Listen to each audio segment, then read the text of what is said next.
The moment I stepped through my childhood home's front door, I knew something was wrong. The familiar scent of Mom's arroz con pollo filled the air, but the warmth I expected to feel never came. Instead, there was a hollow emptiness that made my stomach twist. My name is Tatum, and after spending a year building my career abroad, I thought coming home would feel like slipping into a favorite sweater. I was wrong. Mama, I called out, wheeling my suitcase across the worn hardwood floors. The sound echoed through the house, followed by the clatter of pots from the kitchen. Tatum, me here. Mom emerged, wiping her hands on her apron. Her embrace was tight, but something felt off in the way she pulled back too quickly. We weren't expecting you until tomorrow. I caught an earlier flight, I said, scanning the living room. Everything looked the same, except, where's Abuela's portrait? Mom's smile faltered. We had to make some changes while you were gone. Carmen's wedding planning took over the house.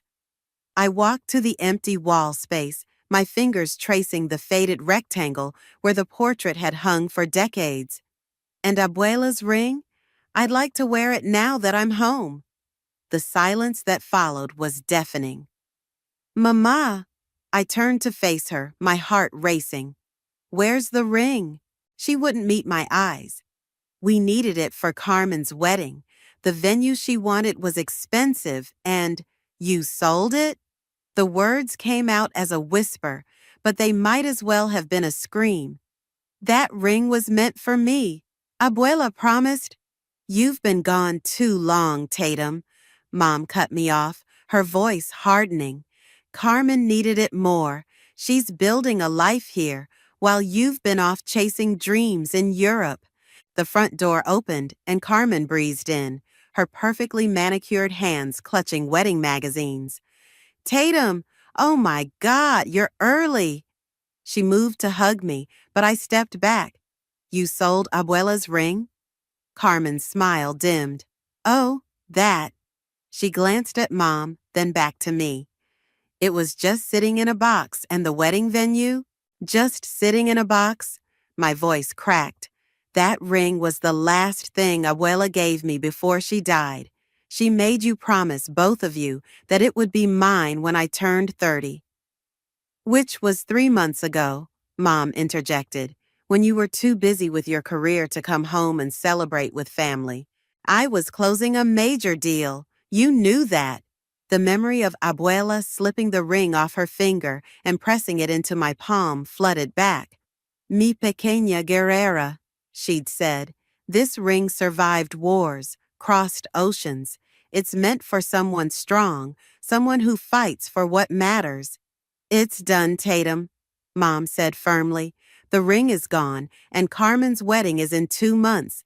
Either be happy for your sister or what? I challenged, but Mom just shook her head and returned to the kitchen. Carmen stepped closer, lowering her voice. Look, I know you're upset, but this wedding means everything to me and Lucas. The venue was perfect, and we needed the money. You understand, right? I stared at my sister, this person I'd grown up with, shared secrets with, protected from schoolyard bullies. Now she stood before me, perfectly coiffed and completely unrepentant about stealing my inheritance. Congratulations on your wedding, Carmen, I said, my voice steady despite the rage building inside me. I hope the venue was worth it. I grabbed my suitcase and headed upstairs to my old room, ignoring Carmen's calls behind me. Once inside, I locked the door and sank onto my bed, pulling out my phone to text Remy. They sold it. They actually sold Abuela's ring. Remy's response was immediate. What are you going to do? I looked at the photo on my nightstand, Abuela and me on my college graduation day, her ring glinting in the sunlight as she held my hand. The memory of her words echoed in my mind. Sometimes, mi amor, justice comes not from fighting, but from being clever enough to make others face their own choices. I'm going to make them regret it, I typed back to Remy. Every last penny they got from that ring, From downstairs, I could hear Carmen's excited chatter about table arrangements and flower choices. Mom's laughter floated up through the floorboards, and my jaw clenched. They thought they could dismiss me, dismiss Abuela's wishes, because I'd been gone too long. Well, I was home now, and they were about to learn that the little girl they remembered had grown into exactly the kind of woman Abuela had seen in me. Someone who fights for what matters, no matter the cost. I spent the next morning at the local coffee shop, laptop open, diving deep into my family's financial records. Being a financial analyst had its perks, namely, knowing exactly where to look for information that most people wouldn't think to hide. More coffee? The barista asked, hovering near my table. Please, I nodded, not looking up from my screen. Something wasn't adding up. Carmen's wedding venue cost was astronomical, but the money from Abuela's ring wouldn't have covered even half of it. There had to be more to the story. My phone buzzed with a text from Carmen. Dress fitting at 2. You're coming, right? I typed back a quick, of course, while opening another browser tab. That's when I saw it. A mortgage approval from 3 weeks ago. My fingers flew across the keyboard, pulling up property records. Holy shit, I whispered. They hadn't just sold Abuela's ring for the venue. They'd used it as part of a down payment on a house. Carmen and Lucas's dream home. My phone buzzed again. Remy this time. Found anything? Meet me for lunch? Need your legal expertise. An hour later, Remy slid into the booth across from me at our favorite diner. Spill, she said, ordering a coffee without looking at the menu. I pushed my laptop toward her. They bought a house, used Abuela's ring money as part of the down payment. Remy's eyes widened as she scrolled through the documents. This is a gorgeous property, but wait.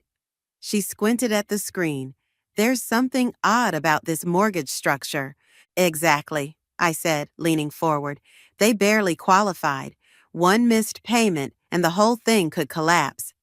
Tatum, Remy warned. Whatever you're thinking. I know the real estate agent, I cut in. Remember Jake from high school? He handled the sale. Remy sat back, crossing her arms. And he owes me a favor. Remember that time I helped his sister with her visa application? Tatum. The waitress arrived with our food, interrupting whatever protest Remy was about to make. I waited until she left before continuing. I'm not doing anything illegal, I assured her, just making some inquiries as a potential buyer. Of what? Any properties Jake has listed, including ones that might come available soon? Remy took a bite of her sandwich, chewing thoughtfully. You're going to try to buy their house if they default, aren't you? I shrugged, picking at my fries. I'm just keeping my options open. You need to be careful, Remy said, lowering her voice. This isn't just about the ring anymore. You're right, I agreed, checking the time. It's about respect, family, keeping promises. I stood up, grabbing my purse. Speaking of which, I have a dress fitting to attend. The bridal shop was exactly as pretentious as I expected. Carmen stood on a pedestal, surrounded by mirrors, while Mom dabbed at her eyes with a tissue. You look beautiful, mi amor, Mom gushed. I forced a smile watching Carmen twirl in her designer gown. The dress is perfect, I said. And it was. Simple, elegant, everything Carmen wasn't. I knew you'd love it, Carmen beamed. And wait until you see the house, Tatum. It's absolutely perfect. Lucas and I close next week. Can't wait, I replied, my phone buzzing in my pocket. A text from Jake. Free for coffee tomorrow? Need to catch up. Oh, Carmen clapped her hands. You should come to dinner tonight. Lucas's parents are coming over, and Dad's making his famous paella. Wouldn't miss it, I said, typing back to Jake. Tomorrow at 10, the usual place. That evening, I watched my family gather around the dinner table, laughing and planning Carmen's perfect day. Lucas's parents were lovely people, completely unaware of the undercurrents of tension. To Carmen and Lucas, Dad raised his glass. And their new beginning. Everyone clinked glasses. I took a sip of wine, studying Carmen's perfectly manicured hands, wondering if she ever thought about the ring that should have been on mine. Tatum's been so quiet, Carmen said suddenly. Tell us about Europe. Did you meet anyone special? I smiled, setting down my glass. Actually, I did meet someone interesting recently. I paused, watching their eager faces. A real estate agent. Mom's fork clattered against her plate. You're looking to buy? Just keeping my options open, I said, echoing my words to Remy. You never know when the perfect opportunity might come along. The conversation moved on, but I caught Mom watching me with narrowed eyes. She'd always said I had Abuela's smile, the one that didn't quite reach the eyes when we were planning something. Tomorrow, I'd meet with Jake. And then, well, as Abuela used to say, patience is the companion of wisdom. I had plenty of both. Jake hadn't changed much since high school, still had that easy smile and nervous habit of tapping his fingers on the table. We sat in a quiet corner of the coffee shop, away from the morning rush. So, he said, sliding a folder across the table, I pulled the records you asked about. I opened the folder, scanning the documents inside. Tell me what I'm looking at. Your sister and Lucas barely qualified for the mortgage. Jake lowered his voice. They're stretching themselves thin. The down payment barely made the minimum requirement, even with the money from the ring sale. How much was the ring worth? The question had been burning in my mind. Jake hesitated.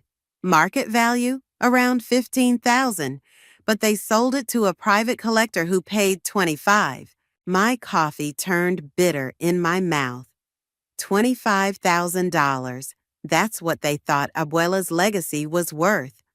Here's the interesting part, Jake continued, pointing to a clause in the contract. The seller included a right of first refusal clause. If they default within the first year, the property goes back on the market with strict conditions. What kind of conditions? The kind that would make it difficult for most buyers to qualify. Jake gave me a meaningful look. Unless they happen to have liquid assets and an excellent credit score. My phone buzzed. Remy. How's the meeting going? Don't do anything stupid. Jake. I leaned forward. What exactly do you owe my sister and Lucas? Nothing. He shrugged. They're just clients. But you, he smiled.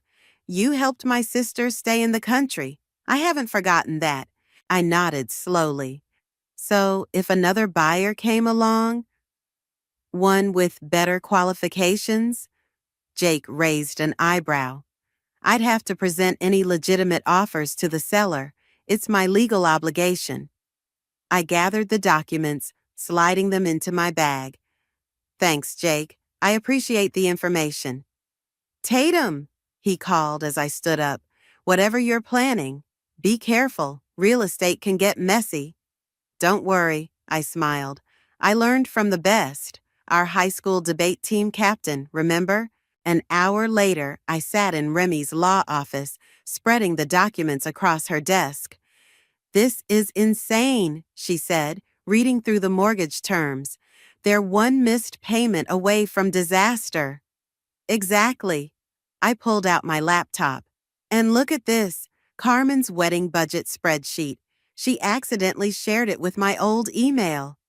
Remy whistled at the numbers. These are some expensive taste. How are they affording all this? They're not, I said grimly. They're counting on wedding gifts to cover the gaps. But with the house payment, property taxes, and the wedding debt, it's a house of cards, Remy finished. But Tatum, if you're thinking what I think you're thinking, I have the money, I cut in. That deal I closed in Europe, the bonus was substantial. This isn't about money, Remy pushed back from her desk. This is about family. Are you ready for what this will do to them? To you? My phone lit up with a text from Carmen. Cake tasting tomorrow. Don't be late like you were for the dress fitting. They weren't ready for what selling Abuela's ring would do to me, I replied, showing Remy the text. Besides, I'm not doing anything wrong, just being strategic. Remy sighed, pulling out a legal pad. Okay, if we're doing this, we're doing it right. First, you'll need a shell company to make the purchase. Keep your name off everything until the last possible moment. We spent the next hour planning, Remy's legal expertise helping me navigate the complexities of real estate law.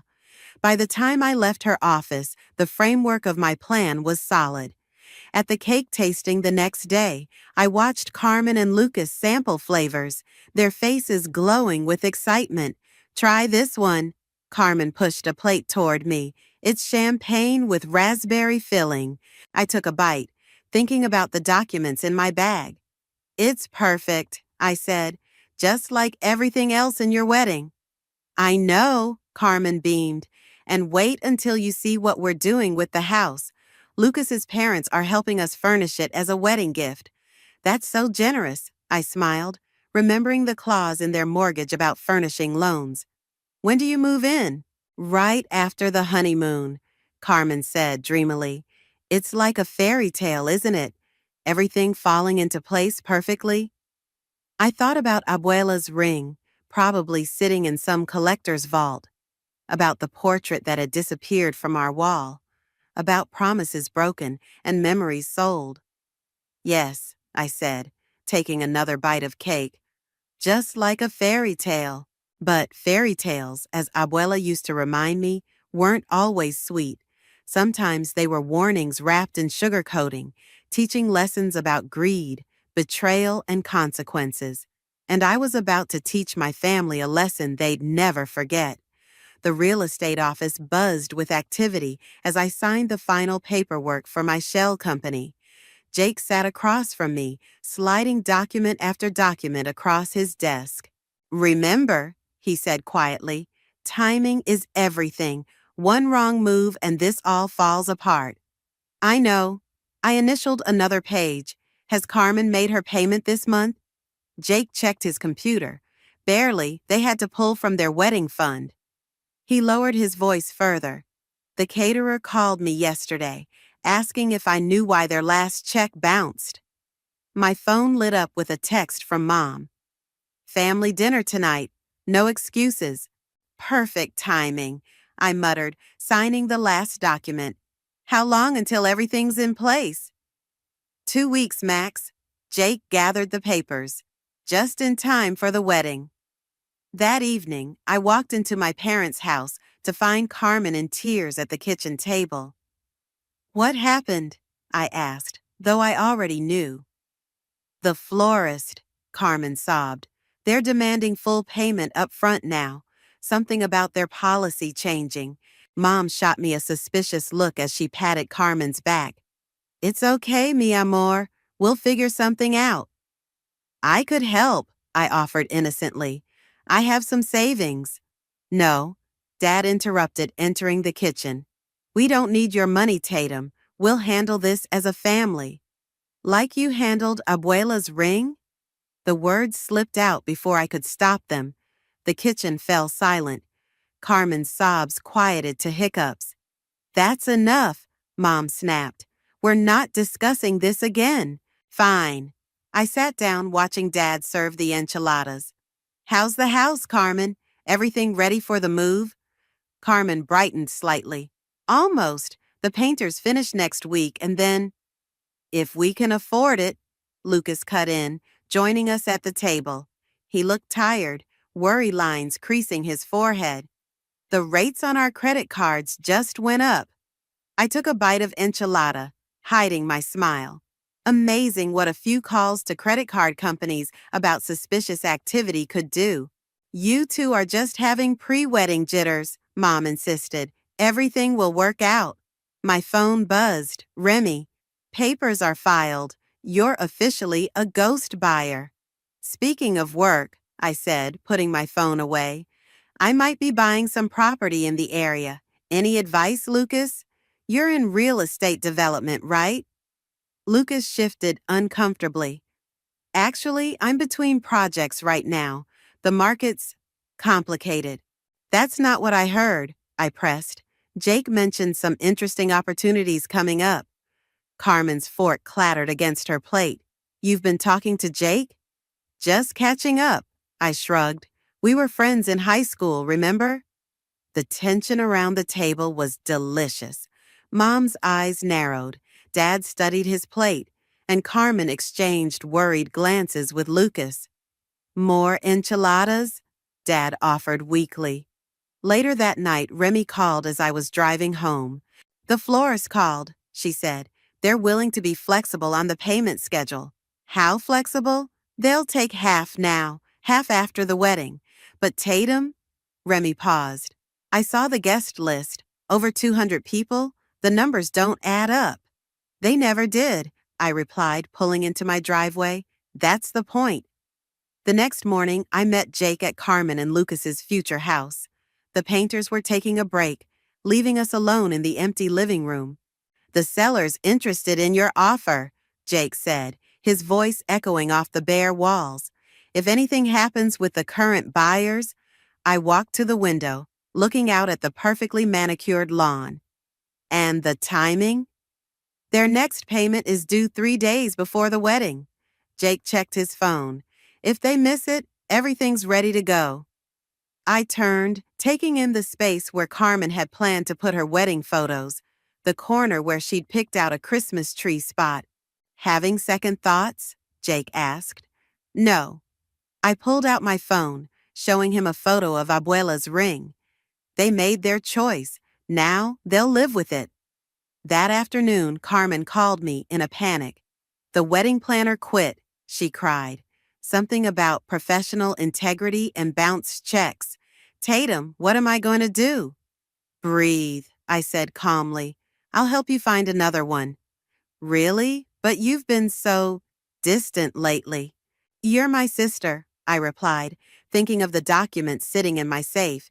Family helps family, right? As I hung up, another text from Remy appeared. Last chance to back out. I looked at the photo of Abuela on my desk, her ring glinting in the sunlight. Sometimes, she used to say, the most important lessons cost everything. No backing out, I texted back. The house of cards is about to fall. 1 week before the wedding, I stood in Carmen and Lucas's future kitchen, watching them argue in hushed tones by the granite countertop they couldn't afford. We can't keep pulling from the wedding fund, Lucas hissed. The mortgage payment is due in 4 days. My parents will help, Carmen insisted, but her voice wavered. They always do. They can't, I interrupted, making them both jump. Dad's credit cards are maxed out. I saw the statements on his desk yesterday. Carmen's face crumpled. Why are you here, Tatum? To gloat? I'm here to help with the wedding plans, like you asked. I set my laptop on the counter. Unless you don't want my help anymore? Lucas ran his hands through his hair. I need to make some calls. He walked out, phone already pressed to his ear. Carmen slumped against the counter.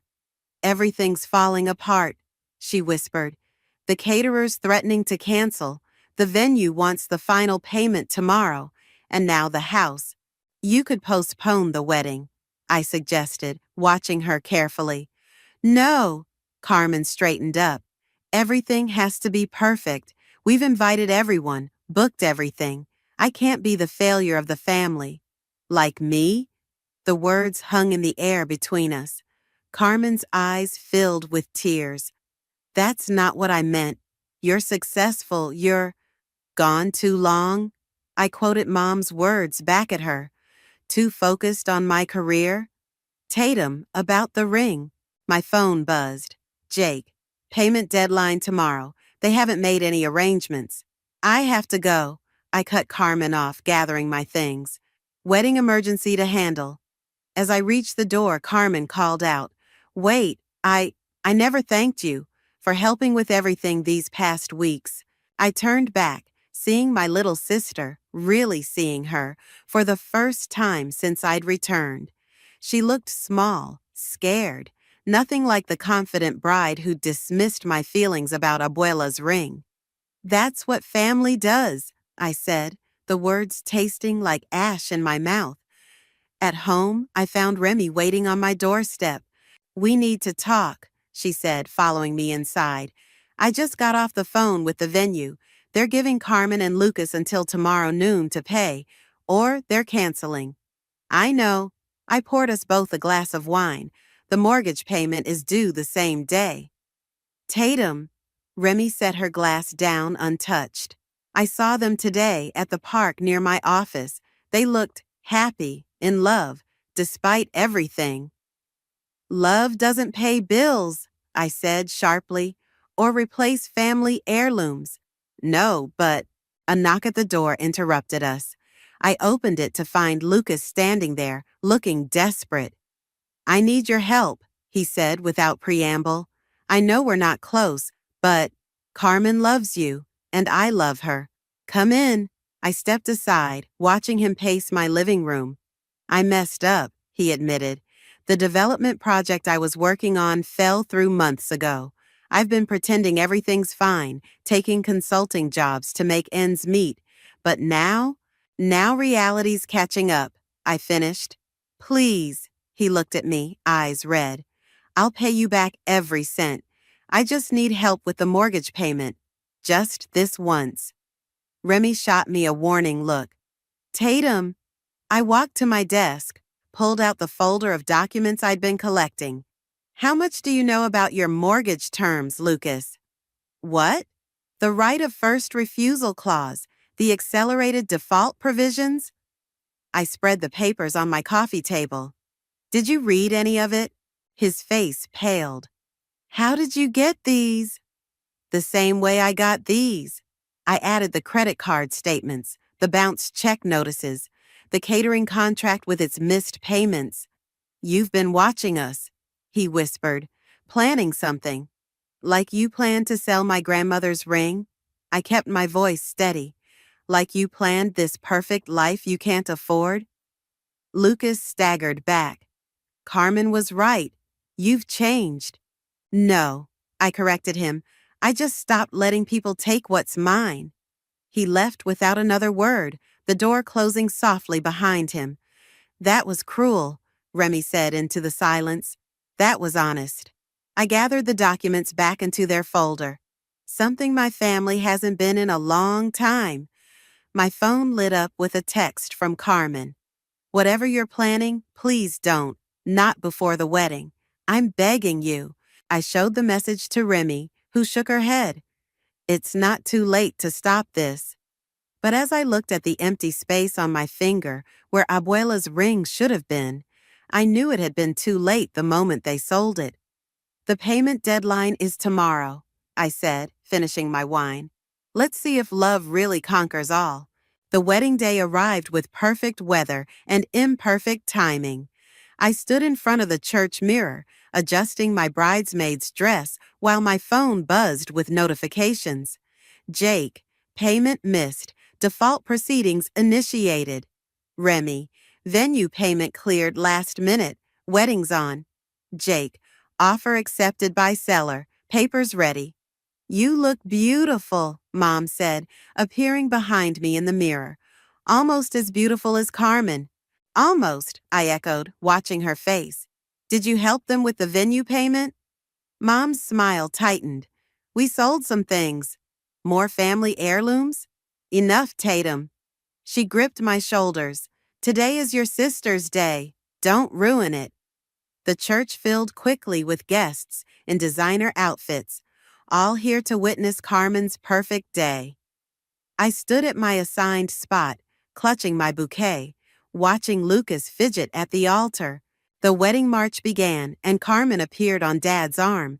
She was radiant in her white dress, smiling through her veil. For a moment, I almost wavered.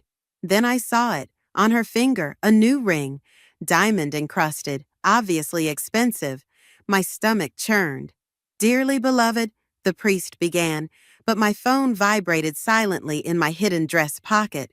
Jake again. Everything's done. You own the house. The ceremony passed in a blur of vows and promises.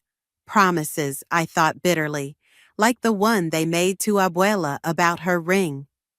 At the reception, Carmen danced with Lucas, their faces glowing with joy.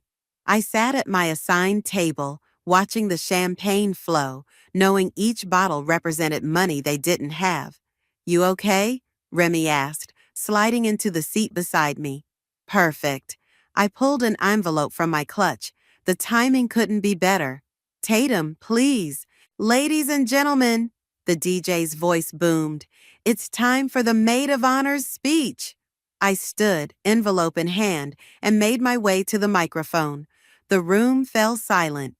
"My sister Carmen," I began, "has always known exactly what she wanted. The perfect wedding, the perfect house, the perfect life." I paused, meeting her eyes across the room. "And she's always known how to get it." Carmen's smile faltered slightly. "When we were kids," I continued, "Carmen wanted my favorite doll. She cried until our parents made me give it to her. When we were teenagers, she wanted my prom date. She got him too." Uncomfortable murmurs rippled through the crowd. "But this year, she wanted something that wasn't hers to take." I pulled out my phone, showing the picture of Abuela's ring. "This ring survived wars, crossed oceans, and was promised to me. But Carmen wanted a perfect wedding more than she wanted to keep that promise." "Tatum," Mom warned from her table, but I kept going. "So today, on this perfect day, I wanted to give my sister and her new husband a gift." I held up the envelope. "Something to match their perfect taste." Lucas stood, his face pale. "Tatum, don't—" "It's the deed to your dream house," I announced, watching their faces. "Or rather, my dream house now. The payment you missed yesterday, the one you needed for your perfect wedding. It triggered the default clause, and I was there, ready to buy." The room erupted in gasps and whispers. Carmen's perfect makeup began to run with tears. "You can't," she whispered into the microphone I still held. "That's our home." "Was your home?" I corrected, "just like this was my ring." I set the envelope on their table. "Consider it karma or consider it justice. Either way, you have 30 days to vacate. Congratulations on your perfect wedding." I turned to leave, but Carmen grabbed my arm. "How could you?" she sobbed. "We're family." "Family?" I pulled away. "Family keeps promises. Family respects memories. Family doesn't sell what isn't theirs to sell." "Enough!" Dad's voice boomed across the room. "Both of you, outside, now." In the garden behind the venue, surrounded by the roses Carmen had insisted on, our family drama reached its breaking point. "Fix this," Mom demanded. "Give them back the house." "Like you gave back my ring?" I challenged. Carmen sank onto a bench, her white dress pooling around her. "We needed the money," she whispered. "We were desperate." "And now you're homeless," I replied. "Funny how karma works." "Por favor," Dad pleaded. "We can work this out."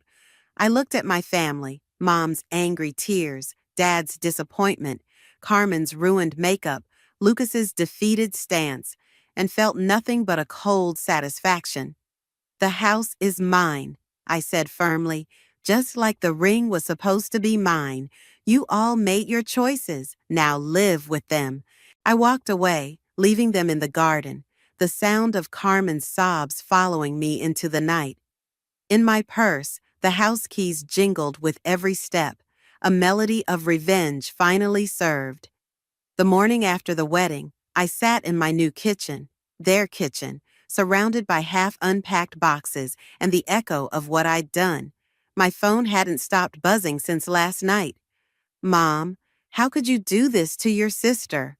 "Dad, we need to talk." Remy, "Call me when you're ready." Carmen, "Please, we can fix this." A knock at the door interrupted my thoughts. I opened it to find Lucas standing there, still in his wedding suit, looking like he hadn't slept. "Can I come in?" His voice was hoarse. I stepped aside, watching him take in the boxes I'd already moved in. Efficient? He commented dryly. I learned from the best, I replied. How's Carmen? Destroyed. He ran a hand through his disheveled hair. She's at your parents' house, crying about how she's lost everything. Her sister, her home, her perfect life. And the ring? Lucas met my eyes. That's why I'm here. I found something you should see. He pulled out his phone, showing me an email. The collector who bought your grandmother's ring, he's willing to sell it back. My heart skipped. What's the catch? Double the price, Lucas said. $50,000. I laughed bitterly. And you're telling me this because? Because I know where the ring really is. He pulled an envelope from his jacket. Carmen never sold it. She pawned it. The world tilted sideways. What? She was going to get it back, Lucas continued. After the wedding, when things settled down. The collector's story was to make it seem final, so you wouldn't look for it. My hands shook as I opened the envelope. Inside was a pawn ticket, dated 3 months ago. Why are you showing me this? Because I love Carmen, Lucas said simply. But what she did was wrong, and now we're both paying for it. The doorbell rang again. This time it was Carmen, mascara streaked down her face, still in her wedding dress. You weren't supposed to tell her, she screamed at Lucas, pushing past me into the house. That was our only leverage. Leverage? I grabbed her arm. You were going to blackmail me with my own grandmother's ring? I was desperate, Carmen wrenched away. The house, the wedding, everything was falling apart. I needed you to give it back. Give it back? I advanced on her. Like you gave back my ring? Oh, wait, you didn't sell it. You pawned it, like some cheap piece of costume jewelry. Girls, Mom's voice cut through our argument. She stood in the doorway, Dad behind her. Enough. No, I said firmly. Not enough. Carmen, where's the pawn ticket? I'm not giving it to you. She clutched her purse tighter. Not unless you sign the house back over. Carmen, Lucas warned, but she ignored him. You want your precious ring, she continued. Then give us back our home. I looked at my sister, really looked at her. The desperate gleam in her eyes, the way her perfect wedding dress was now wrinkled and stained, the new ring on her finger that probably cost as much as the down payment they couldn't afford. You haven't changed since we were kids, I said quietly, still thinking you can cry your way into getting whatever you want. And you're still the same bitter, jealous sister, Carmen spat, always thinking everyone owes you something. Stop it, both of you. Dad stepped between us. This isn't what your grandmother would have wanted. No. I turned to him. Abuela taught me to fight for what matters, to stand up for myself. Where were you when Carmen took what was mine? When Mom pawned my inheritance?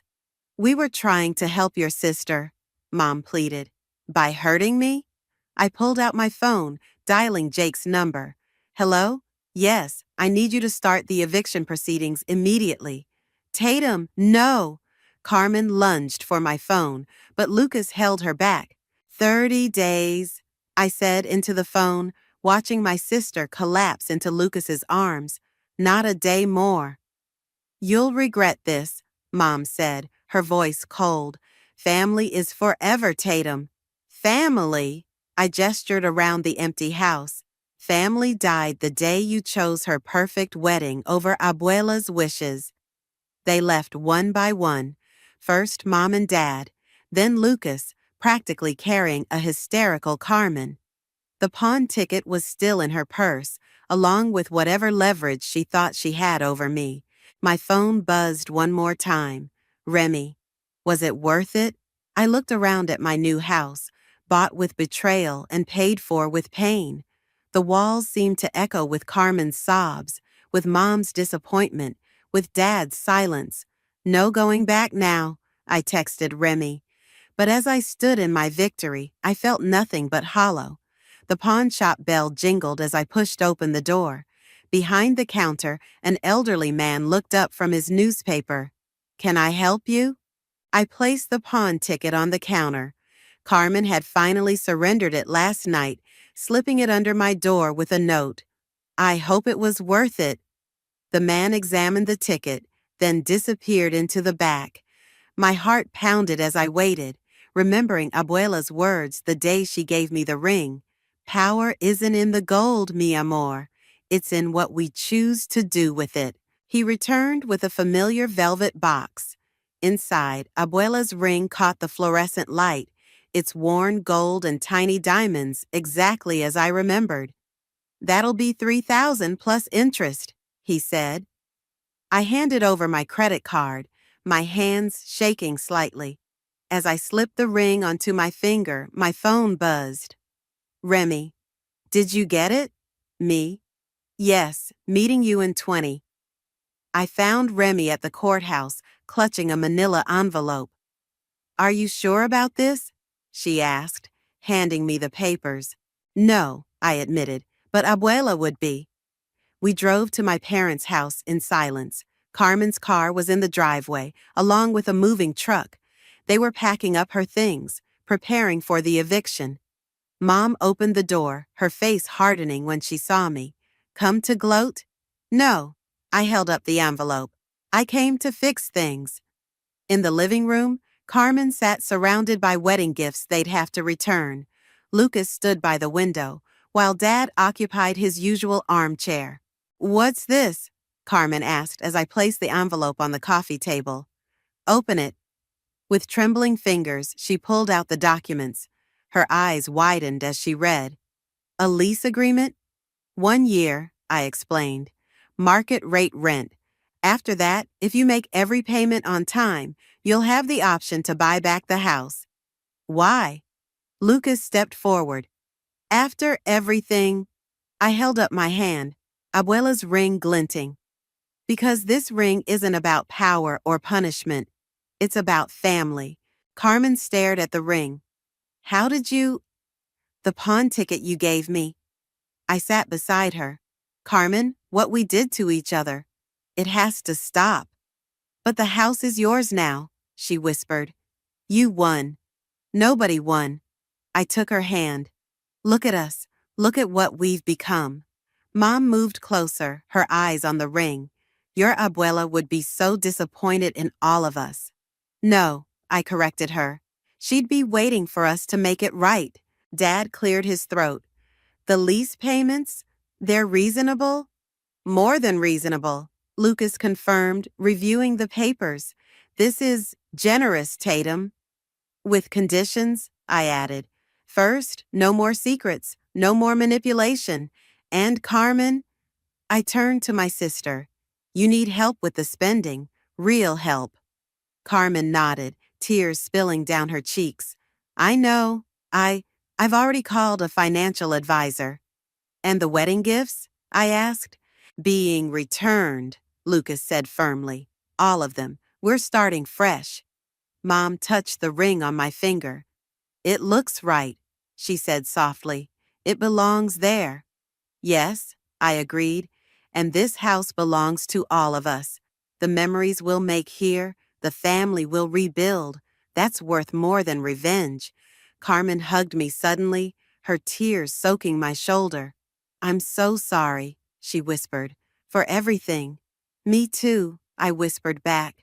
Dad stood, his eyes misty. "Your abuela used to say that family is like a garden. Sometimes you have to prune hard to grow stronger." "But you don't pull out the roots," I finished, remembering Abuela's words. Later that evening, as Carmen and Lucas signed the lease agreement, Mom brought out an old photo album. "Look," she said, opening to a page with Abuela's picture. "She's wearing the ring here, at your 5th birthday party, Tatum." In the photo, Abuela sat between Carmen and me, one arm around each of us, the ring catching the light just like it did now. "She knew, didn't she?" Carmen asked quietly, "that we'd need something to bring us back together someday?" She knew we'd find our way back, I replied, touching the ring. If we were brave enough to choose family over pride. As I drove home that night, I passed the house, their house now, at least for the next year. The moving truck was gone, and lights glowed warmly in the windows. My phone buzzed one last time. Carmen, thank you for giving us a second chance. We won't waste it. I smiled, Abuela's ring comfortable on my finger where it belonged. Sometimes the greatest power isn't in winning the fight, but in knowing when to end it. And sometimes, just sometimes, karma works in mysterious ways, not to punish, but to heal.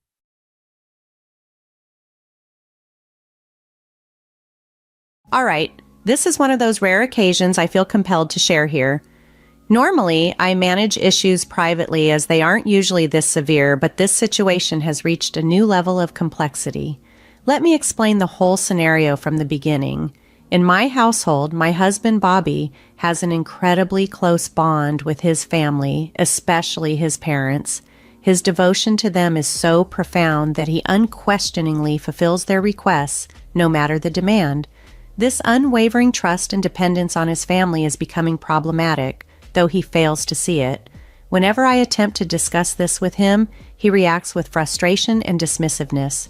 The core issue here, and the reason I'm turning to this platform for advice, is that Bobby has always excessively indulged his parents' wishes from the outset. I understand the desire to care for one's parents. I would certainly do the same if my parents lived closer. However, there should be reasonable limits, which Bobby seems to ignore. Since we both began earning steady incomes, his parents have frequently requested money from us. It's not that they are struggling financially. They are quite comfortable and can afford various luxuries on their own. Initially, I was sympathetic because they were Bobby's parents, and I recognized the need to integrate them into our lives. But as time passed, my discomfort grew. We've sent them a substantial sum over the years, enough that we could have financed a couple of international vacations with these savings. I've tried to convey to Bobby that while we live comfortably, it's unwise to funnel all our extra resources to his parents, as it leaves us with little savings for future needs, such as planning for children or making significant purchases. Initially, it seemed he grasped my perspective, but the discussion soon turned into an argument. He maintained that since we're living well, why shouldn't we help his parents with the extra money we have? This conversation isn't about refusing to support them. It's about balancing that support with our needs and future plans. I'm reaching out here in hopes of gaining some perspective on how to handle this delicate balance in our family dynamics. However, Bobby remains steadfast in his decision to continue financially supporting his parents. This stance of his left me furious to the point where I nearly walked out that night. My anger intensified as I recalled their past treatment of me. If they had been kind and made me feel like a genuine part of the family, perhaps I could have been more accommodating. Unfortunately, they were anything but welcoming.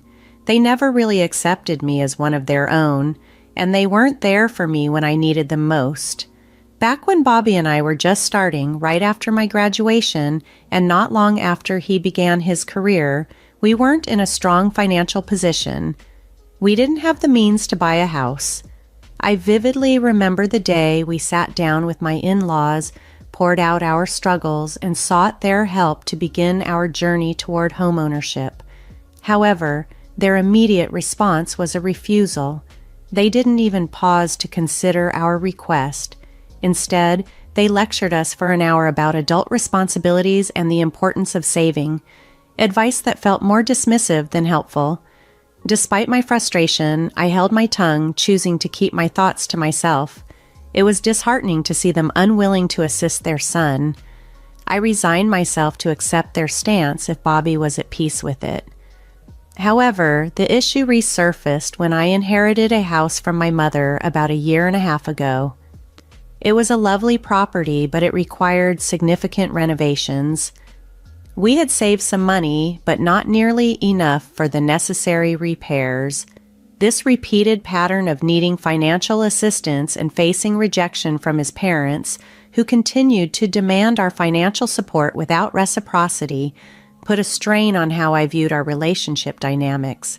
This ongoing financial tug-of-war highlighted a painful imbalance, their willingness to take from us without offering support in our times of need. Faced with the need to renovate the inherited house to make it livable, we approached my in-laws once more, hoping they might help us with a modest sum. However, they refused yet again. This time, they urged us to earn our own money and cease asking for theirs. They even went so far as to suggest I sell the house and invest in something actually useful, dismissing the house as something that looks like crap. Their words were a blow to me. This house wasn't just a structure, it was a cherished link to my mother. I bit back my hurt and anger at their harsh words, thinking it impolite to react at the moment, though part of me now wishes I had spoken up. Perhaps that might have curbed their blatant disregard. Undeterred by their rejection, I resolved to restore the house on my own. I worked tirelessly, scraping together funds and pouring my effort into renovations. Over time, as I began to earn more, managing the project became somewhat easier. After months of hard labor, the house was transformed into something wonderful, a home that I was immensely proud of, a true testament to my dedication. A few months later, I had the opportunity to showcase my efforts. I invited my in-laws over for dinner to celebrate my mother-in-law's birthday, by which time the house looked stunning. I had hoped the evening would go well, considering the usual dynamics of such gatherings and the pride I felt in my accomplishments. Whenever the topic isn't about money, conversations with my in-laws tend to be relatively peaceful. But when it comes to finances, there's hardly a moment free from discussion. On the day they visited to see the renovations, I could tell they were utterly surprised by the transformation of the house. As soon as they walked in, their eyes widened. Clearly, they hadn't expected such extensive improvements. Internally, I was amused by their reaction, knowing full well they hadn't anticipated that I'd go to such lengths. They showered the house with compliments, which at first felt flattering. Yet it quickly became overwhelming as they meticulously inspected every corner, incessantly inquiring about the costs involved. Their curiosity might have been natural, especially since they knew our financial constraints and hadn't contributed financially. Nevertheless, their persistent questions seemed less about appreciation and more about gauging how much money we'd poured into the renovations. It felt intrusive and somewhat demeaning, as if the value of my efforts was reduced to mere figures. The dinner that night started smoothly with enjoyable conversation. However, the atmosphere shifted when my mother-in-law steered the discussion toward dream vacations. She asked me about my ideal getaway, but her disinterest was palpable. She seemed to be merely waiting for me to finish. Her sudden excitement after my brief response felt contrived, which made me suspicious. It didn't take long for the true motive of their visit and all the peculiar behavior to surface. They wanted our help to finance a vacation home. After years of turning down our financial requests, here they were, asking us to contribute to a luxury they desired, a vacation house they wanted despite being well off. Why they couldn't save for it themselves was beyond me. They assumed that because I had managed to refurbish my home beautifully, we must be wealthy.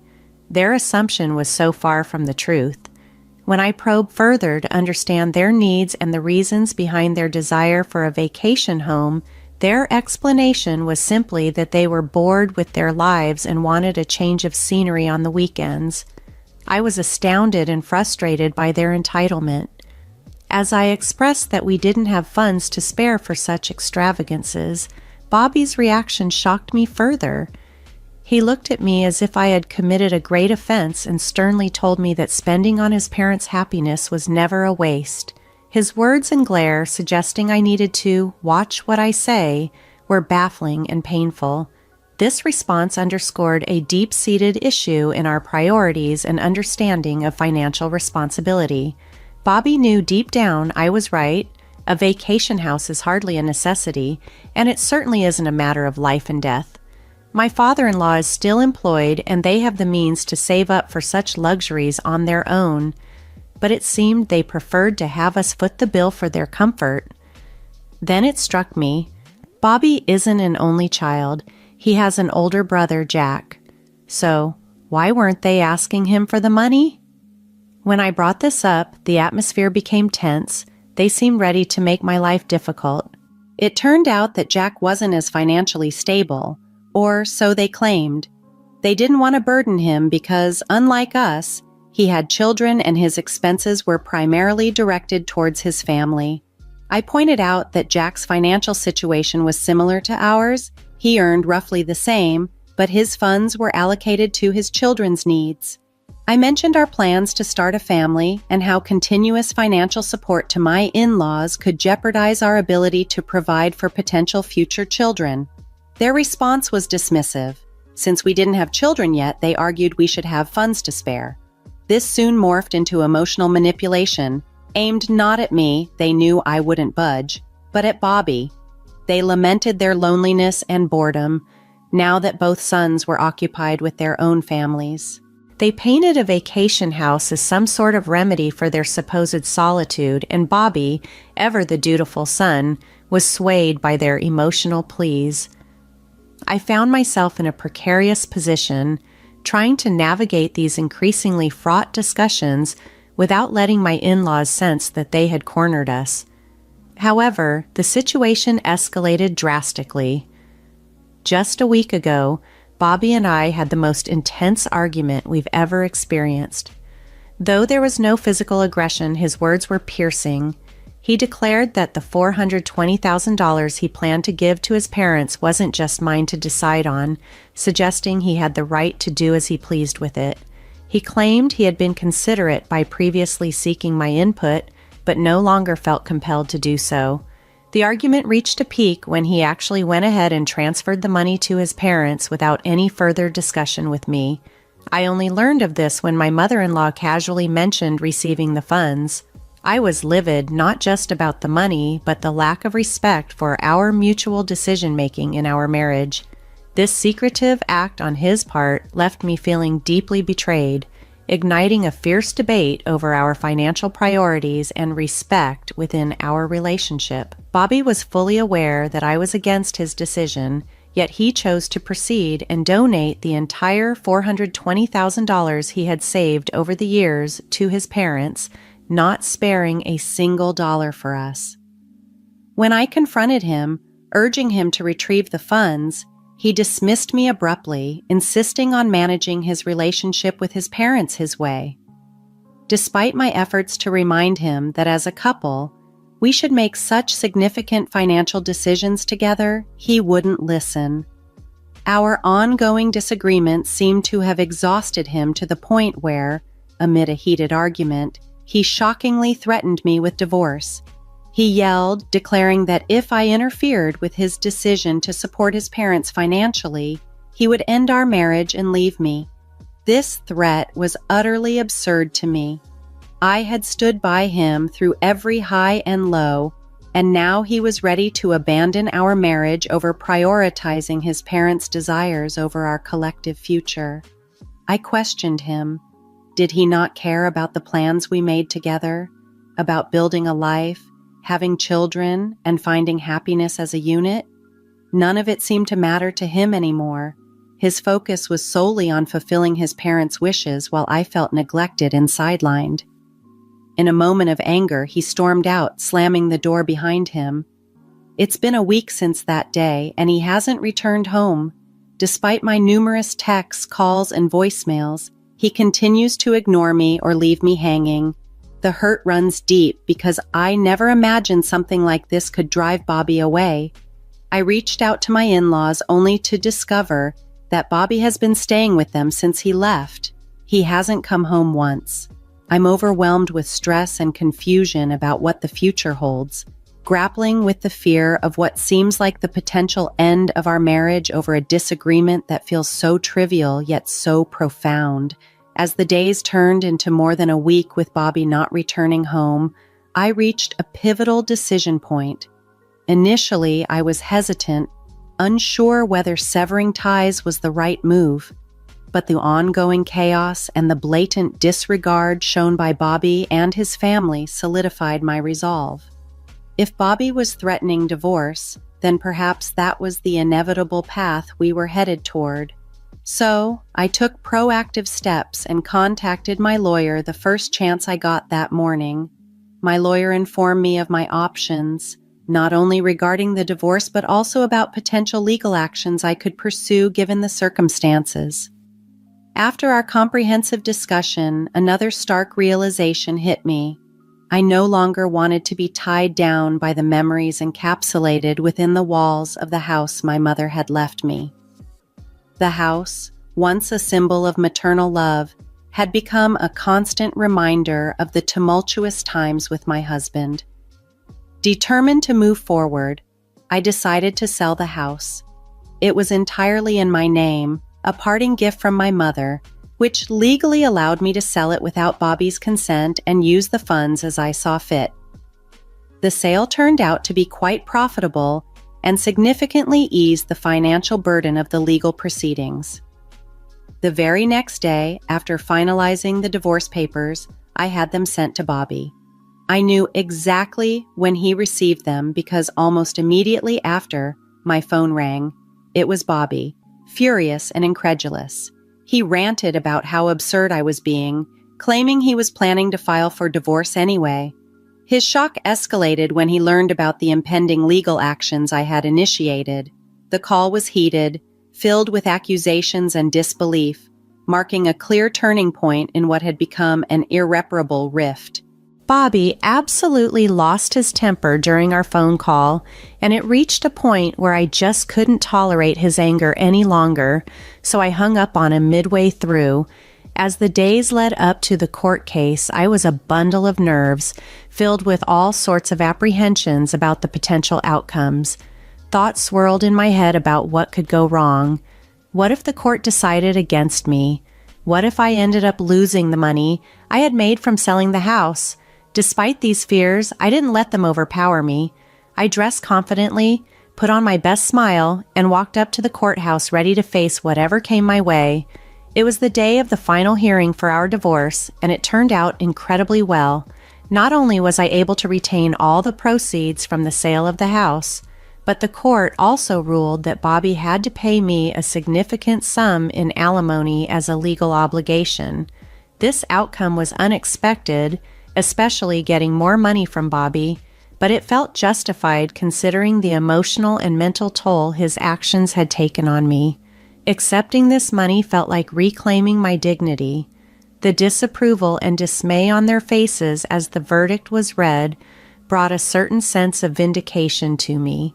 They had probably never anticipated that their actions would backfire so severely. They might have thought they could manipulate me without consequence, but instead, they ended up losing significantly themselves. Since then, life has been relatively calm. I did receive a harsh call from my mother-in-law criticizing my actions, accusing me of being selfish and incapable of caring for others, even going as far as to say I could never start my own family. Despite this, I've been able to move forward. I used the money from the house sale to secure a new apartment for myself, where I could finally save without the constant pressure and demands from others. However, a part of me wonders about the measures I took. Was taking him to court too extreme? I'm curious to hear your thoughts on this, so please share your opinions in the comments below. It was a surprising turn of events, but one I felt was necessary under the circumstances. As I scrolled through the comment section of my latest post, the range of opinions was striking. Let me share a snapshot of what people were saying. Some commenters were actually defending Bobby, saying, "What's the big deal about giving your parents $420,000 if you have $550,000? But on the flip side, many disagreed vehemently. They supported my perspective, pointing out that we've been financially assisting his parents for years while trying to establish our financial security and save for our house. The debate in the comments was clearly divided. There was a significant camp that criticized my decision to sell the house and keep the money, labeling it disrespectful since the house was legally under my name. However, About half of the commenters backed my action, asserting that it was exactly what I needed to do under the circumstances. So let's open this up for more discussion. Drop your comments below and let's dive deeper into this situation.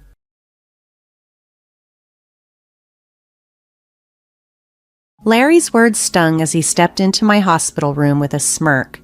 "You can't even manage basic household tasks. We should just get a divorce," he said. Beside him stood a woman I didn't recognize. Hooked up to numerous medical devices, I watched them, silently noting how little Larry knew about my true financial worth. $10 million to be precise. His suggestion of divorce seemed almost laughable given the stakes involved for a housewife like me. Resolute in my decision, I realized I couldn't remain with someone who demeaned his spouse during such vulnerable times. Reaching into my bag, I retrieved the divorce papers I had been carrying, prepared for a moment like this. Handing them over with a defiant smile, I watched as Larry accepted them. "I'll be happier with her, so don't worry," Larry declared, draping his arm around the woman, whom he introduced as Brenda. Brenda gave me a condescending look and remarked, "Take care, ma'am, you're not a miss anymore." With those parting words, they left the room, laughter trailing behind them. Their joy seemed transient. Alone, I couldn't help but burst into laughter myself. It was Friday, and by Monday the divorce would be processed. The thought of only 4 more days until freedom made my heart race with anticipation. My name is Natalie Ruth, a 40-year-old housewife living on a farm. While I might not boast any special skills, I take great pride in my extensive cooking abilities. My husband Larry and I share the same age and once walked the halls of the same college. After graduation, we moved from the countryside to Florida, living by ourselves. I often cooked for Larry using fresh vegetables and rice sent by my family. Many believed that my cooking was the way to his heart, and I tended to agree. Larry to this day struggles with any kind of household chore. Ever since our dating days, I've taken care of him, and nothing changed after our marriage. Although we never had children, we found joy in our shared lives, especially our mutual love for food. We enjoyed driving out for short trips on his days off, seeking new culinary delights. When we were newlyweds, Larry was gentle and kind. However, about 2 years into our marriage, he started to change, becoming more controlling.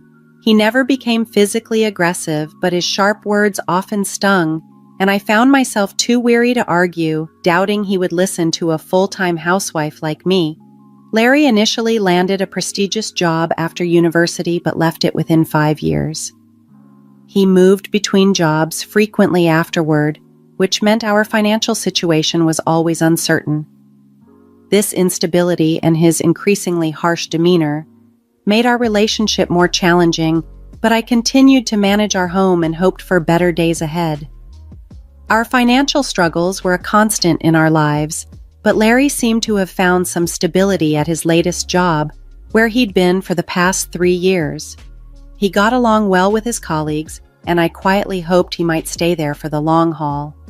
Then, one day, he came home earlier than usual. "I'm home. I quit my job," he announced. Surprised, I blurted out, "What? Again?" This visibly irritated him. I saw his eyebrows twitch. Dropping everything, I rushed over to him. "I'm sorry, I was just shocked. No welcome back?" I tried to backtrack as he retorted sharply, "You've become quite audacious." Larry was clearly in a foul mood, and I feared any wrong word might escalate the tension. "I'm sorry," I said carefully, trying to calm the storm. He grumbled a bit but seemed somewhat placated as he sank into the sofa and turned on the TV. I quietly set a beer and a glass on the table. "Do you want dinner or a bath?" I asked. "Food and alcohol," he replied. To keep the peace, I slipped back into the role of the submissive wife, a role I had been playing for the 10 years of our marriage. After he had eaten and drunk to his satisfaction, Larry fell asleep on the sofa, snoring loudly. The table was a mess, looking as if a child had dined there. I began cleaning up, picking up fallen beer bottles and scraps of food from the floor. As I cleaned, I reflected on my life. This wasn't the marriage I had envisioned. Memories of happier days as a young girl in love surfaced, revealing my buried feelings. I glanced at Larry, fast asleep with no sign of waking soon, and felt a mix of relief and dread. Was continuing this life worth it? Perhaps it was time to consider a divorce. The next day, while Larry started job hunting, I signed divorce papers at the city office. I wasn't ready to file them yet, but having them felt like a form of protection. I discreetly placed the signed papers at the bottom of my frequently used bag, worrying about his reaction if he ever found them. "Where did you wander off to while I was job hunting?" Larry asked when I returned. "I went to the stationery store to buy some resumes." "Look, I thought you might need them," I replied, handing him the resumes. That day, Larry was unusually thoughtful. He questioned me initially, but soon lightened up after receiving the resumes. He mentioned going out for drinks with a friend and left. His new job was with a reputable company, offering a solid salary and better benefits than before. I held a secret hope that maybe this time Larry would stick with his job until retirement, especially since his new department seemed to be in sales. Larry started spending more evenings out, seeking entertainment, which left me with brief periods of solitude that I treasured. I used these moments to recharge, always managing a smile for Larry upon his return. One afternoon, a call from my mother broke the routine. It had been a while since we last spoke, and she was bubbling with excitement over some unexpected news. "We had our mountains and lands appraised, and they're worth $9 million, she explained. "We only need $5 million to enjoy our retirement, so you should consider what this means for you." My mother had always been skeptical of Larry, particularly as he grew more controlling, even preventing me from visiting my childhood home. The news of the windfall was shocking enough, but what truly stunned me was that my mother had transferred the property titles from my grandmother to me to avoid inheritance taxes. Now faced with a crucial decision, I pondered whether to share this with Larry or keep it as my secret leverage toward newfound freedom. A week later, life threw another curveball. I was involved in a traffic accident. Although not life-threatening, the injuries required a week-long hospital stay. After securing my valuables in my hospital room drawer, I reluctantly called Larry to inform him. "I'm sorry, I got injured," I said. His first reaction was self-centered. What about my meals?" he asked. I held back my frustration and explained, "I'll need to be hospitalized for a week. Could you manage your meals until then?" His response lacked any semblance of understanding or empathy. That night, I had planned to discuss the inheritance with him, but his callousness made me reconsider. As I lay in the hospital bed, surrounded by medical equipment, I felt a strong intuition about the upcoming events. Larry's visit to the hospital confirmed my worst fears. His first words were cutting. "You're useless, can't even do housework, let's get a divorce and you better pay me compensation," he sneered, oblivious to my financial standing. A young woman stood by his side, smirking disdainfully at my plight. With a grim resolve, I decided that I could no longer be with someone who would treat his wife so harshly in her time of need. I retrieved the divorce papers I had kept almost as a talisman from my bag and handed them to him with a forced smile. "Here, I guess it's time we said goodbye," I said. Larry grinned smugly as he took the papers. "I'll be happier with her," he declared, his arm around the young woman he introduced as Brenda. She leaned against him and mockingly said, "Take care, madam." "Oh, you're not a madam anymore. Take care, old lady." As they left the room laughing, I felt a bittersweet relief wash over me. Free from his disdain, I now faced the future with a significant inheritance and a life to rebuild on my terms. As I lay in my hospital bed that Friday, laughter bubbled up inside me. The divorce papers had been served, and by Monday, they would be processed. The weekend passed in a peaceful silence. Larry did not attempt to contact me, which was a welcome respite, yet oddly unsettling for someone accustomed to constant activity. Come Monday evening, however, my phone began to incessantly ring. After about half an hour of persistent calls, I finally decided to pick up. Larry's voice, loud and irate, greeted me immediately. His fury over the divorce papers not being processed as he expected only fueled my laughter, which seemed to infuriate him even more. "I've already filed a notice of non-acceptance," I informed him between chuckles, reminding him of his frequent threats of divorce during our trivial arguments. Larry was clearly agitated, quickly demanding that I withdraw the notice, but I was no longer the woman who jumped at his command. I calmly explained that nothing could be done until I was discharged from the hospital and that we'd need to sort this out at the municipal office. His selfishness was almost comical, and it didn't stop there. Larry blurted out his intentions to register his marriage with Brenda, the woman he had introduced as his new companion. He corrected himself in a panic when I mischievously asked if her name was Kaveen and if she was his mistress. "She's my new wife and technically your mistress since we're not divorced yet," he asserted. I responded to his absurdity with cool composure, frustrating him further. Deciding to strike a more serious chord, I informed him that he would be hearing from my lawyer regarding the division of our assets. I emphasized how I had always managed our household and remained faithful, highlighting his role in our failing marriage.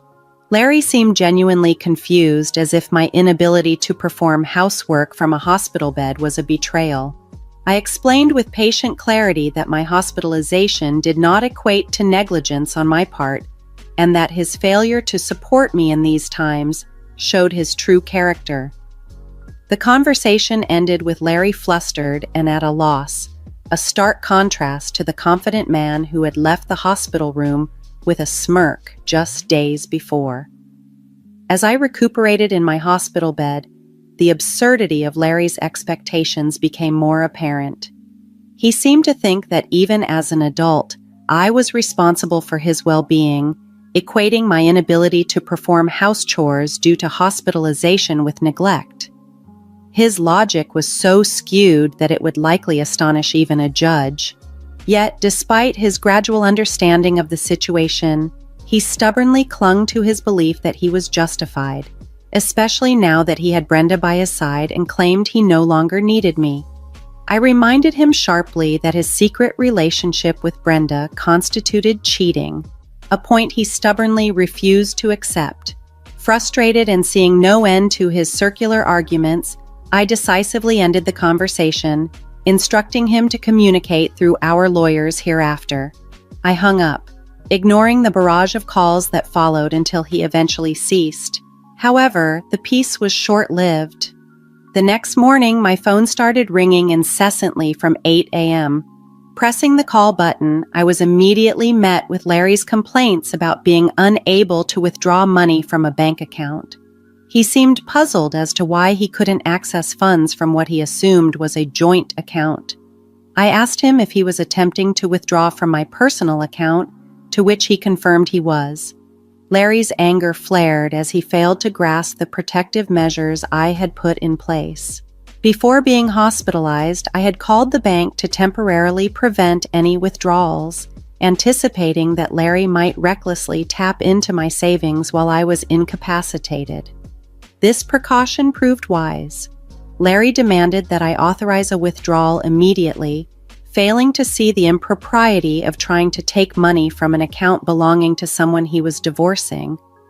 I calmly explained that we were effectively strangers now, and I had no obligations to finance strangers.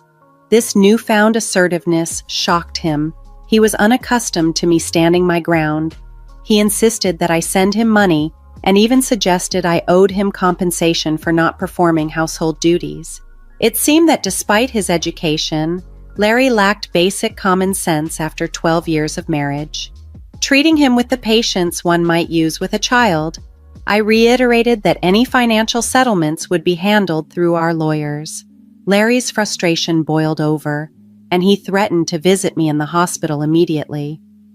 Unfazed by his threats, I remained calm, prepared to face him, if necessary, confident in my decision to stand up for myself and move on from the manipulative dynamics of our marriage. After my conversation with Larry, I had preemptively informed the nursing staff at the hospital to only allow visits from my parents, ensuring that Larry couldn't just barge into my room. Despite this, he attempted to visit but was stopped at the nurse's station, leading him to switch tactics by flooding my phone with calls and messages. I saved these messages as evidence and got in touch with my lawyer, who promptly dealt with the situation, causing the incessant notifications to cease. Just as I was beginning to relax, thinking the drama was subsiding, an unexpected twist emerged. I was informed that Denise, a longtime friend with whom I had lost touch after marriage, was visiting. Denise and I had a history of shared dining adventures sparked by our mutual love for food, which we frequently discussed on social media. She came by, expressing concern over my accident, and brought startling news about Brenda, the young woman with Larry. Denise revealed that Brenda was actually her niece and confessed that she had overheard her planning to marry a 40-year-old man. When Denise saw a photo of the supposed fiancé, she recognized him as my husband, Larry. Shocked by the coincidence and the deceit, Denise shared that she had already informed her sister about the situation and was contemplating demanding compensation from Brenda for the distress caused. Assuring me of her support, Denise expressed her desire to maintain our friendship, undeterred by the familial connection to my ongoing marital strife. She had arranged a meeting to address these issues directly with her sister and Brenda. Filled with gratitude for Denise's unwavering support and bolstered by our friendship of over 15 years, I left the hospital the next day and headed to a private dining room in a restaurant where a meeting had been set up. To my astonishment, I found Larry and Brenda already there, nonchalantly enjoying an expensive traditional meal. Larry, ever audacious, had the gall to remind me to bring money to pay for their meal. Firm in my resolve, I refused, instructing them to settle their bill as I was there, not to subsidize their lunch, but to assert my rights to the assets. Ignoring Larry's rude remarks, my lawyer and I took our seats at the table. We laid out the evidence clearly, legal documents and statements delineating Larry's faults and outlining the terms for the division of property. The papers made it clear that the responsibility for the dissolution of our marriage rested squarely on his shoulders, and I was prepared to defend my interests rigorously. After my hospitalization, a critical meeting took place in a private dining room of a local restaurant involving myself, Larry, Brenda, my lawyer, and unexpectedly, my long-lost friend Denise. As Larry and Brenda enjoyed their meal, unaware of the confrontation that awaited, my lawyer and I presented a series of damning photographs. These photos, taken by Denise, captured Larry and Brenda together, and even more shockingly, Brenda entering a hotel with another man. The surprise and guilt on their faces were palpable as they halted their meal. Denise chose that exact moment to make her entrance, confirming her role in capturing the images. Brenda was visibly bewildered to see her aunt involved. Denise, maintaining her loyalty to me, expressed her deep disappointment in Brenda's actions, but affirmed her desire to remain friends with me, despite seeking compensation from her niece.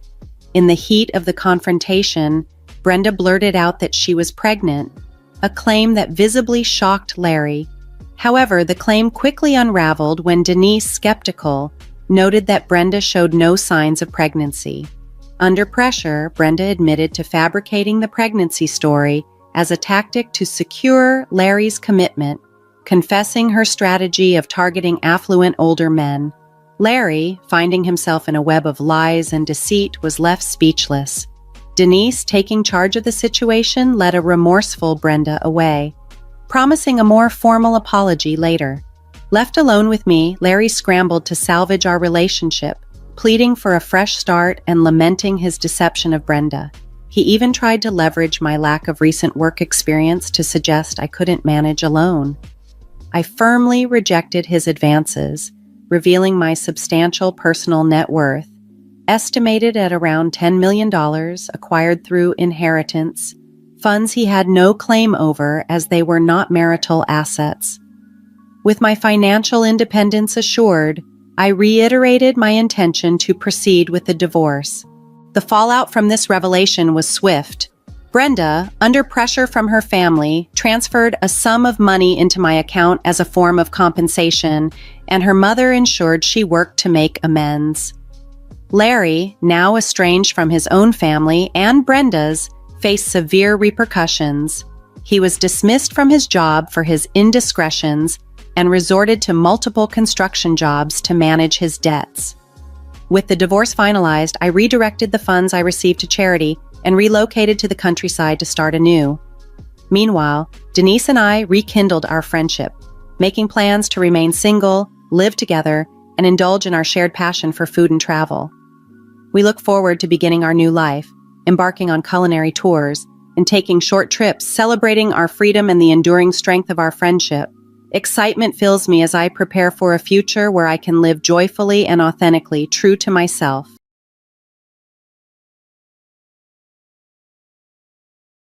Hi there.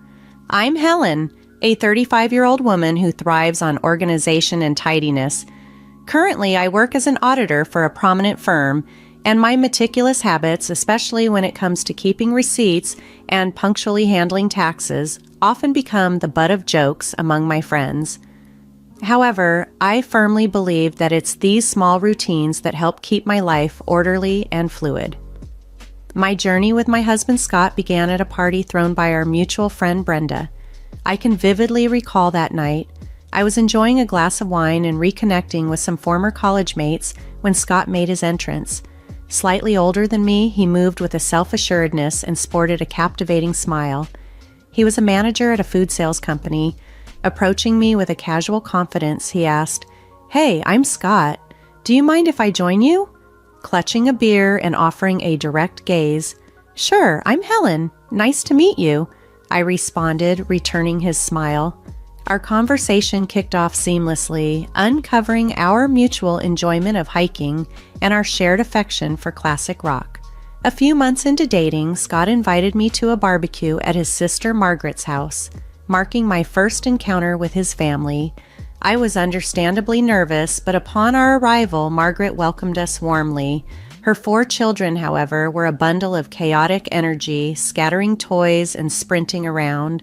Despite my discomfort with the unruliness, I introduced myself, "Nice to meet you all," as the kids escalated their antics throughout the evening. As Scott and I grew closer, our discussions about the future led to him proposing during a scenic hike, with the valley sprawling below us.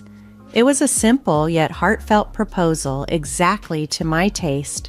Our wedding was beautiful, albeit with a slight disruption by Margaret's kids once again, who seemed to revel in chaos.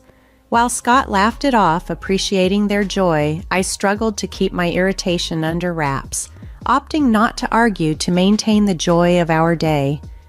After marriage, Scott and I decided it was time to buy our own home, transitioning from a rented apartment.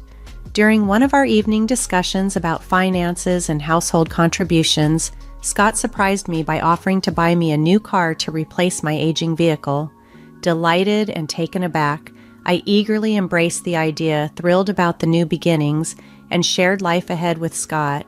"Yeah, it's about time you had something dependable," Scott said with a warm smile, clearly excited about moving forward. We started our house hunt immediately, and after a few weeks, we stumbled upon a stunning house. Though on the pricey side, we both agreed it was the perfect fit for us.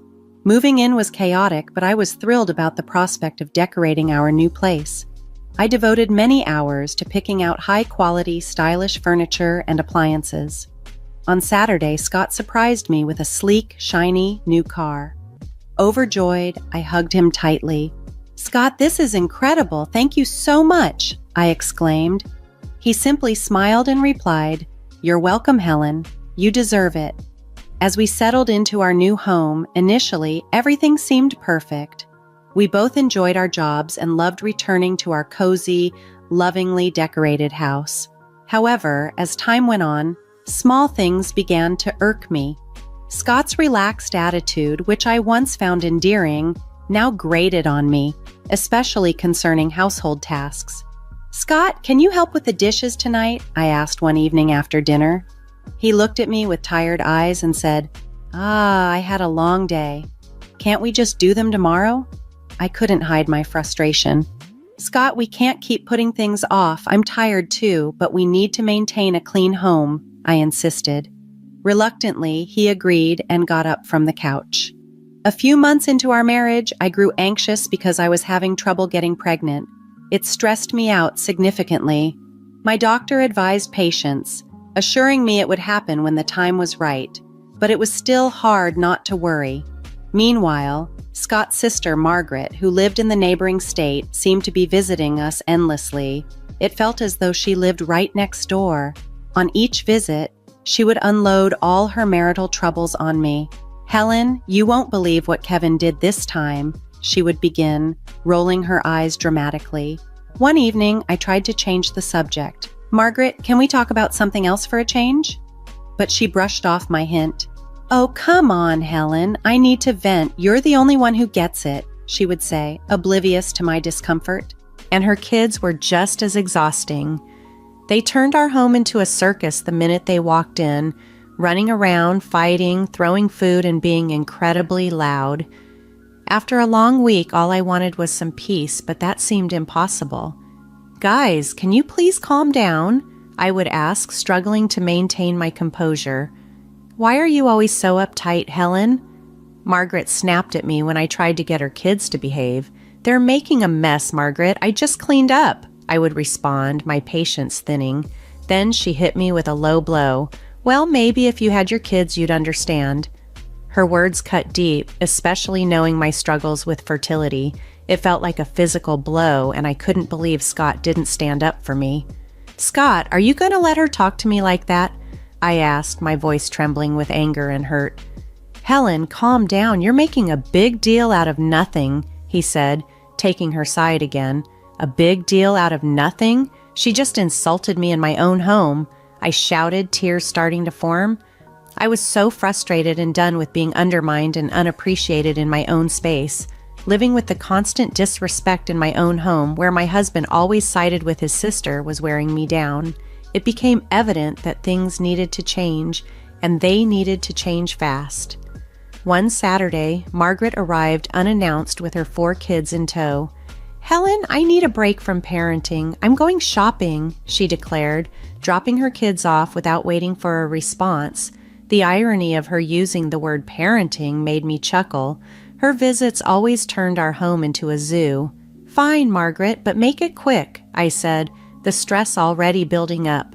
Thanks, Helen. You're a lifesaver, she chirped, grabbing her purse and rushing out the door before I could protest.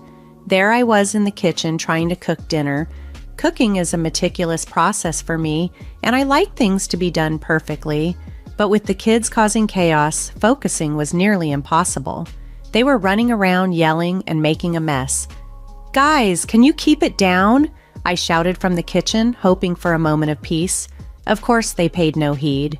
Suddenly, a loud crash echoed through the house. My heart sank. I dashed into the living room and found my worst fear realized. My grandfather's antique Chinese vase lay shattered on the floor. My chest tightened with anger and frustration.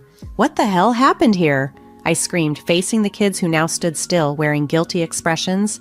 We were just playing, one mumbled, avoiding my gaze. This vase was priceless. It belonged to my grandfather. Do you understand what you've done? I was livid, shaking with anger. Just then, Scott walked in, his demeanor calm and clueless. What's going on, Helen? He asked, noticing the tension. Your niece and nephews just broke my grandfather's vase. Look at this mess. I pointed to the shattered pieces on the floor. Calm down, Helen. It's just a vase. We can get it fixed, he said, dismissing my feelings as if it were nothing. Just a vase? Scott, this isn't about the vase. It's about respect. I'm tired of this. Every time Margaret visits, our house turns into a disaster zone, and you don't seem to care, I shouted, my voice cracking with frustration. Margaret chose that moment to walk in, bags in hand, looking annoyed. What's all this yelling about? Your kids broke my grandfather's vase, Margaret. Look at this mess. I pointed to the floor, trying to hold back my tears. Well, maybe you should have kept a better eye on them, she retorted without a hint of an apology. Are you kidding me? They're your kids, Margaret. I shouldn't have to watch them, I retorted, my hands trembling with anger. Scott shook his head, looking annoyed. You're overreacting, Helen. Just drop it. Overreacting? I've had enough of this. I'm tired of being treated like I don't matter in my own home, I screamed, the tears finally spilling over. Scott stood there, silent and cold, while Margaret smirked as if she had won some sort of victory. I couldn't take it anymore. I stormed out of the room, overwhelmed by a mix of anger, hurt, and betrayal. Margaret's chaotic visits had been a recurring issue for months, but I had no idea what was coming next. One morning, as Scott sat at the kitchen table munching on his toast, he casually dropped a bombshell. Helen, I need to tell you something. Margaret's getting divorced and she's moving in with us, with the kids, for a few months, he announced as if discussing the weather. I nearly dropped my coffee. Are you serious? Our house is already a madhouse. Handling their chaos for a day is one thing, but living with it for months, that's entirely different, I pointed out, feeling overwhelmed by the thought. Scott looked at me earnestly. She's my sister, Helen. She needs our help. You need to be more understanding. Understanding? Scott, I've been extremely patient, but this is just too much. Why can't we rent a place for her nearby? I'll even pay for the first month's rent, I suggested, trying to find a middle ground while keeping my composure. No, she'll be better off here. Plus, you can help with the kids and keep things clean, he responded, as if the arrangement couldn't be more obvious. I'm not a babysitter, Scott. I work full-time too, and I need my downtime when I get home, I retorted, my frustration peaking. Stop being so selfish, Helen. It's family. They need us, he snapped, his tone growing sharp. I'm not being selfish. I'm looking for a reasonable compromise. I won't let my life be completely disrupted, I countered, my anger rising. Well, they're coming tomorrow evening, so you better get used to the idea, Scott said abruptly, standing up and leaving the kitchen. I was stunned. I felt blindsided and betrayed. The next morning, still upset from our argument, I dressed for work and went to grab my car keys, but they were missing. When I called Scott, his tone was too calm. I took the car. It's mine, remember? I'm giving it to Margaret so she can use it for the kids, he informed me nonchalantly. You're giving my car to Margaret? Are you serious right now? I managed to say, shocked. It's not your car, Helen. I paid for it, and she needs it more than you do, he said matter-of-factly. That was the last straw. You've taken everything from me, and I'm done, I said, my voice trembling with resolve. What are you talking about? Don't be dramatic, Helen, he replied, missing the gravity of the situation. I hung up, feeling like I was trapped in a nightmare. How had things deteriorated so badly? I called a moving company immediately. Hi, I need a team to move some furniture and appliances today. It's urgent. The movers arrived a few hours later. I directed them around the house, pointing out what to take. The beds, sofas, chandeliers, and even the faucets in the bathroom. Watching them remove each item, I felt a peculiar sense of relief. Everything goes to my mom's house. Thanks for the quick work, guys, I told them, handing over a tip. With the house now empty, I gathered my essentials and drove to my mom's place. Later that day, my phone buzzed relentlessly with calls from Scott, which I ignored, feeling a mix of anxiety and empowerment. That evening, a loud knock rattled the door. I opened it to find Scott furious. What the hell, Helen? What did you do? He shouted as he stormed into the living room. I took my stuff, Scott. You took the car, so I took what I bought, I replied calmly. This is insane. You stripped the house bare. Where are Margaret and the kids supposed to sleep? He yelled, his face flushed with anger. That's your problem, Scott. You made this mess. Now you deal with it, I said, folding my arms. You're a thief, Helen. You stole everything, he accused, waving his arms frantically. I didn't steal anything. Here are the receipts, I responded, pulling out a folder and showing him proof of purchase for all the furniture and appliances. He flipped through the receipts, his anger turning to frustration. Fine, Helen. If this is how you want to play it, I'll file for divorce, Scott said bitterly. I took a deep breath and handed him a stack of papers. Already done. Here are the divorce papers. And we're done, he stated, his face turning pale as he stared at the divorce papers. "You're serious about this, aren't you?" "Dead serious, Scott. I deserve better than this," I replied, a strange sense of calm settling over me. Without another word, he took a pen from his pocket, signed the papers, and handed them back to me. "Fine, Helen, have it your way." I watched him walk out of my mom's house, the door slamming shut behind him. I stood there for a moment, feeling a mix of relief and sadness. It was over, and deep down, I knew it was the right decision. That night, I sat down with my mom and recounted everything that had happened. She listened, her presence comforting, and when I finished, she nodded in agreement that I had made the right choice. "Helen, you've been through so much. It's time you focused on yourself and your happiness," she said, hugging me. "Thanks, Mom. "I just need some time to figure things out," I replied, feeling as though a weight had been lifted off my shoulders. In the days that followed, I began to settle into a new routine. I started organizing my space at my mom's house and thinking about my next steps. It was a fresh start, and for the first time in a long time, I felt hopeful about the future. I knew the road ahead wouldn't be easy, but I was ready to face it head on. I had reclaimed my life, and there was no turning back.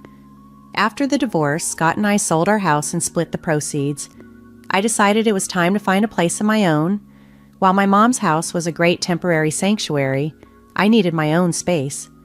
One afternoon, while sitting in the kitchen with my mom, I scrolled through apartment listings on my laptop. "Mom, I think I found a place that looks perfect. It's a small apartment downtown, close to work," I said, showing her the pictures. She leaned over my shoulder and smiled. "That looks nice, Helen. Have you called the realtor yet?" "Not yet, but I'm going to do that right now," I said, a bit excited. I dialed the number and waited for the realtor to pick up. After a few rings, a friendly voice answered. "Hello, this is Raymond. How can I help you?" "Hi, Raymond. My name is Helen. I'm interested in the apartment you have listed downtown. Is it still available?" I asked, crossing my fingers. "Yes, it's still available. Would you like to schedule a viewing?" he replied, sounding hopeful. "Absolutely. How about tomorrow afternoon?" I suggested, trying to maintain my composure. "That works for me. I'll see you at 4 p.m., Raymond confirmed before we ended the call. The next day, I met Raymond downtown to view the apartment. He greeted me with a warm smile outside the building. "Hi, Helen. Nice to meet you. Let me show you around," he said, shaking my hand. The apartment was small but cozy, just what I needed. It featured a nice kitchen, a spacious living room, and a small balcony with a decent view of the city. "This place is perfect, Raymond. I'll take it," I declared, a sense of relief washing over me. After signing the lease agreement and receiving the keys, I started planning my move. I wanted to make this new space truly my own, a fresh start. I spent the next few days packing up at my mom's house and arranged for movers to handle the larger items. On a moving day, my mom watched as the movers loaded up the truck. She hugged me tightly, her eyes moist but her smile proud. "You're doing the right thing, Helen. I'm proud of you," she said. "Thanks, Mom." "Here's to new beginnings," I replied, feeling ready to embrace whatever came next with open arms and an open heart. As the last box was hoisted into the moving truck, I felt a swirl of excitement and nerves about stepping into this new chapter of my life. "Helen, this is going to be great for you. A fresh start is just what you need," my mom said, wrapping me in a comforting hug. "Thanks, Mom. I'm looking forward to it," I replied, smiling broadly. We drove to my new downtown apartment, and with the help of my mom and a couple of close friends, we quickly got everything unloaded and set up. As I surveyed my new surroundings, a sense of accomplishment washed over me. It was the beginning of a new chapter, and I was ready to embrace it. That evening, to celebrate the move, I invited my mom and friends to stay for dinner. We ordered pizza and gathered on the floor amidst boxes, raising our glasses of soda in a makeshift toast. "Cheers to Helen and her new place," my friend Brenda exclaimed. "Thanks, guys. I really appreciate all your help and support," I said, feeling a deep sense of gratitude. As the night progressed, we shared laughs and stories, and for the first time in a long time, I felt genuinely happy and free. Later, as I sat on my balcony overlooking the city lights, I reflected on everything I had been through and how much I had grown. I was proud of myself for taking control of my life and making the necessary changes. From mutual friends, I learned that Scott had used his share of the money to buy a small apartment where he now lived with Margaret and her 4 kids. He was working 3 jobs to manage the bills, while Margaret remained unemployed, and they were constantly arguing. Then, unexpectedly, Scott called me one day. Seeing his name flash on my phone screen was a surprise, but curiosity got the better of me, and I answered. "Hello, Scott. What's up?" I responded, maintaining a neutral tone. "Helen, please just hear me out," he began, his voice tinged with desperation. "I know I messed up. I'm so sorry for everything. I didn't realize how hard it was for you with Margaret's kids." I couldn't help but chuckle slightly. "Really, Scott? You're realizing this now, after all this time?" "Yeah, I know it's late, but I'm serious. I've been thinking a lot, and I miss you. I miss us. Can we start over? I'm ready to move into your apartment and make things right," he said, his voice almost pleading. I shook my head in disbelief, a chuckle escaping my lips. "Scott, you've got to be kidding me. You think you can just waltz back into my life like nothing happened?" "Helen, I'm serious. I'll do whatever it takes. I'll even take on more work to make it up to you," he insisted, sounding more desperate. I took a moment to gather my thoughts before responding. "Scott, it's too late for that. I've moved on. I'm building a life I love, and there's no room in it for the kind of drama you bring. I wish you the best with your situation, but I'm not interested in going back. Goodbye, Scott." With that, I ended the call, a sense of finality settling in. As I turned back to the city lights, I felt a renewed sense of freedom. I was ready to move forward on my terms without looking back. "I've moved on, I'm happy now, and I'm not looking to go back to that mess," I replied firmly to Scott. "Come on, Helen, we can make it work this time. I've changed," he insisted, a mix of desperation and hope in his voice. Feeling a mix of pity and irritation, I responded, "Scott, it's over. You need to focus on your own life and your family. I'm not interested in going back to that chaos." "Helen, please, I'm begging you," he pleaded, his voice cracking with emotion. "Scott, no. I found peace without you, and I'm not giving that up," I said, standing my ground. "Take care, Scott. I hope you find your way." I hung up the phone, feeling a strange mix of relief and closure.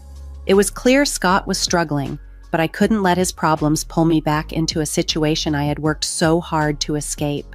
Later that day, I met up with Brenda for coffee and shared the bizarre encounter. "You won't believe who called me today," I began, rolling my eyes playfully. "Who?" Brenda asked, her eyebrow raised in curiosity. "Scott. He begged me to take him back and let him move into my apartment," I recounted, shaking my head in disbelief.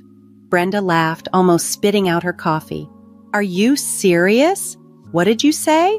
"I told him no, of course I'm not going back to that mess," I replied, a smile spreading across my face. We spent the rest of the afternoon chatting and laughing, and I realized just how far I had come. I had built a new life for myself, one that was peaceful and fulfilling. I wasn't going to let anyone take that away from me. As I walked home later, I felt a deep sense of satisfaction and peace wash over me. I had finally closed the chapter on that turbulent part of my life and was ready to move forward with confidence and joy. The city around me seemed to echo my newfound freedom, and with each step, I felt more and more assured of the bright future ahead.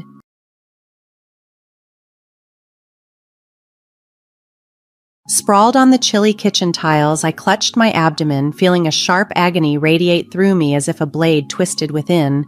My young daughter Catherine stood nearby, her face etched with fright. "Mommy, are you okay?" she asked in a tremulous whisper. Despite the searing pain, I forced a calm tone. "I'll be fine, sweetheart. It's just a bad stomach ache," I lied, trying to shield her from the severity of my condition. The sound of footsteps approached. My husband Willie appeared at the doorway, annoyance rather than concern shaping his features. He was geared up for his journey, suitcase in hand. "What's happening, Amy? Why are you on the floor?" he asked, his tone more irritated than alarmed. "I think it's appendicitis, Willie. It's really severe. We need to go to the hospital," I gasped, each word laced with pain. He scoffed dismissively. "Appendicitis? You're probably just overreacting. It's likely just indigestion." I attempted to argue, but a sharp stab of pain silenced me. Willie glanced at his watch, his impatience palpable. "I can't miss this trip with Carol. Just call a taxi or something," he suggested with a dismissive wave. My disbelief at his lack of empathy grew as I tried to speak again. "Willie, I can't even move. Catherine's here. I need you," I pleaded, desperation heavy in my voice. He shook his head, unmoved. "It's probably nothing. Call if it gets worse." With that, he left, his suitcase trailing behind him. I lay there, pain racking my body, with only Catherine for comfort. Her small hands found mine, tears in her eyes. "Mommy, don't be sick. You have to be okay," she sobbed. Gathering the remnants of my strength, I pulled her close. "I'm here, darling. Mommy's here." With Willie gone, urgency gripped me. My hands trembled as I reached for my phone and dialed the one person I knew would come, my brother Russell. The phone rang, shattering the silence of the kitchen. "Hello?" Russell's voice was a beacon of hope. "Russell, it's Amy. I need help. I think it's appendicitis. I can't move." I rushed out the words, each one a struggle against the pain. As Catherine clung to me, her fear palpable, I struggled to form each word. "And Catherine is scared," I managed to convey, my voice breaking. After a moment of silence, Russell's voice came through the phone, calm and reassuring. "I'm on my way, Amy. Hold tight, I'll be there soon." Resting on the cold tile floor, I shut my eyes, trying to withstand the sharp pain that coursed through me. Catherine stayed close, her small presence a slight comfort amidst the chaos. In that moment, a resolute feeling took root within me. Willie's neglect in such a critical time was not just hurtful, it was a profound betrayal that marked a pivotal shift in our relationship. As I awaited Russell's arrival, one thing became crystal clear. Things were bound to change. Later in the hospital bed, surrounded by the sterile walls and the rhythmic beeping of machines, a tranquil calm enveloped me. The surgery to remove my inflamed appendix was successful, but the emotional wound Willie had inflicted lingered. I had called my parents to look after Catherine while I recuperated. Their voices brimmed with concern, and their unasked questions about Willie's absence weighed heavily in the air. 2 days later, I returned home, the physical pain now just a dull ache, a faint echo of what had transpired. Catherine's joy at seeing me again was a bright spot. "Mommy, you're back. Are you all better now?" Her innocent question warmed my heart.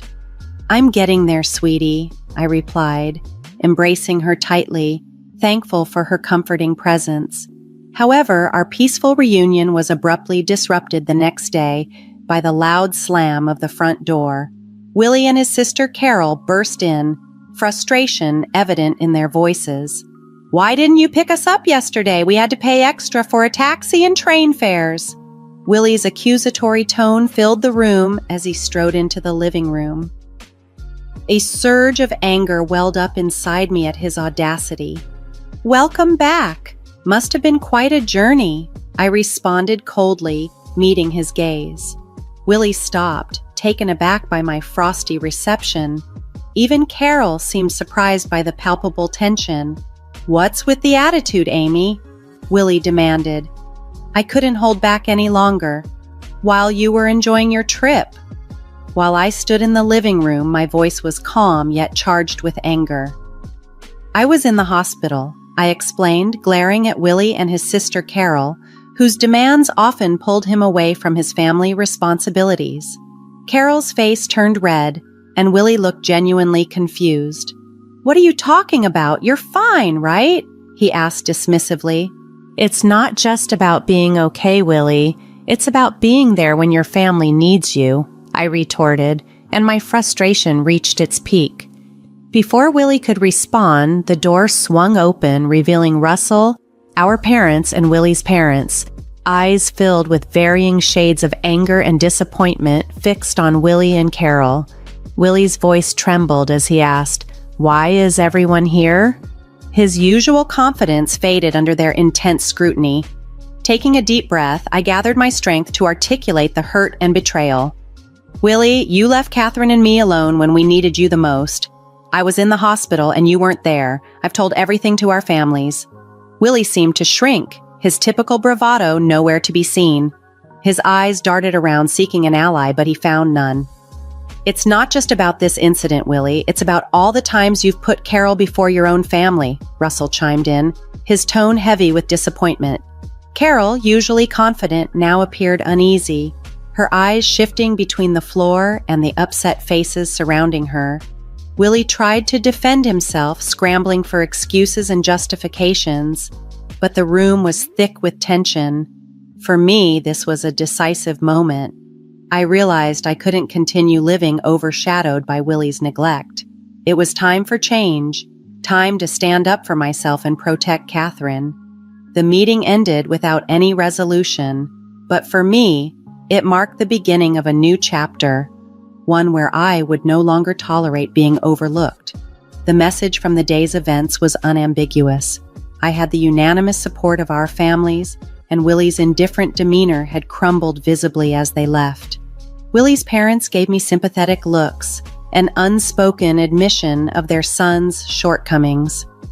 That night, as I lay in bed, the day's confrontations replayed in my mind, stirring a whirlwind of emotions: anger, disappointment, but also a burgeoning sense of empowerment. Willie's true colors had been revealed, making it clear that it was time for me to take control of my own life. The days that followed were tense, filled with unspoken words and strained silences. Willie attempted to maintain normalcy, but the air between us was thick with tension.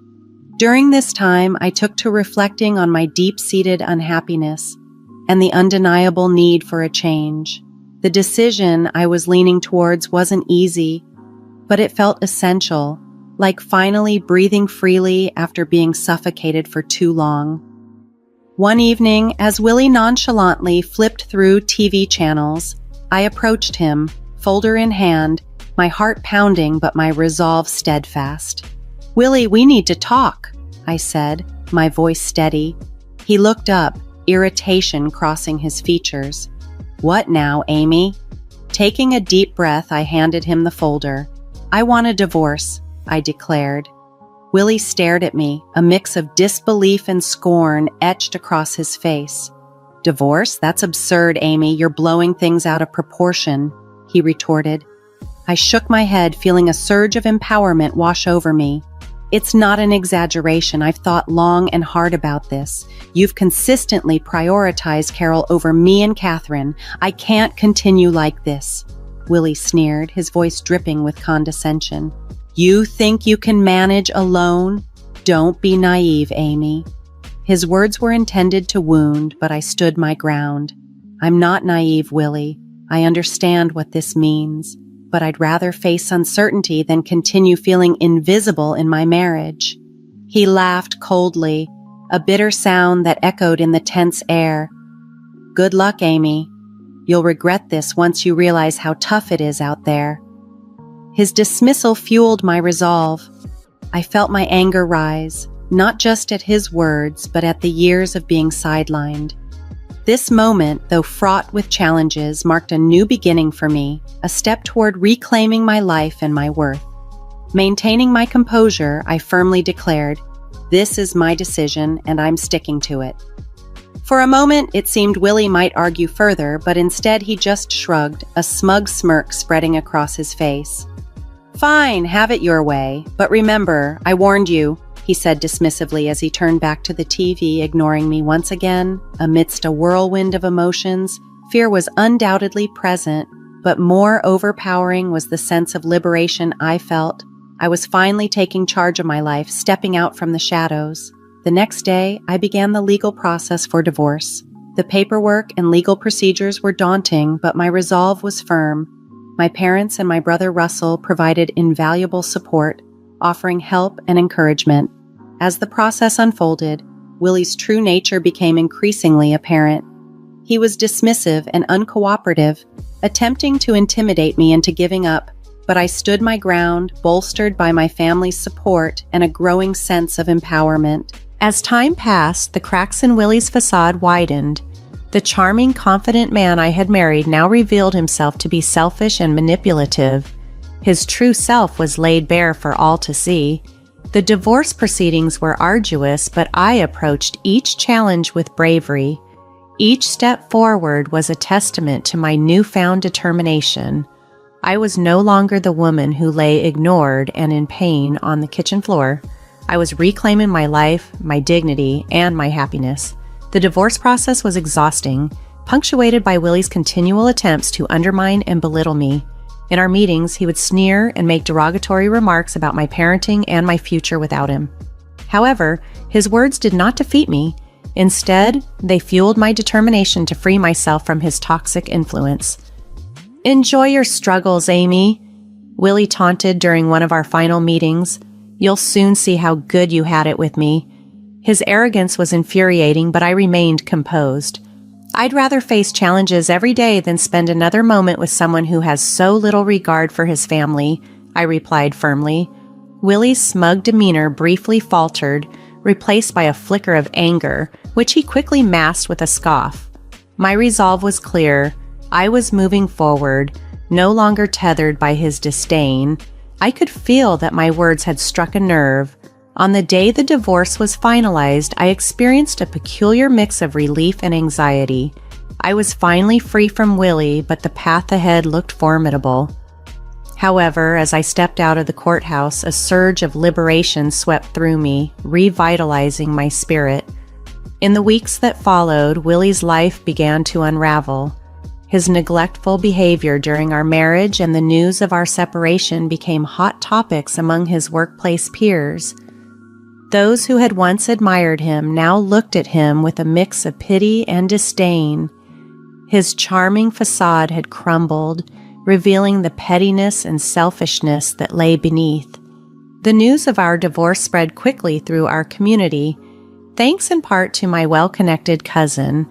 Willie, who had always been deeply concerned about his image and reputation, suddenly found himself the subject of whispered conversations and judgmental glances.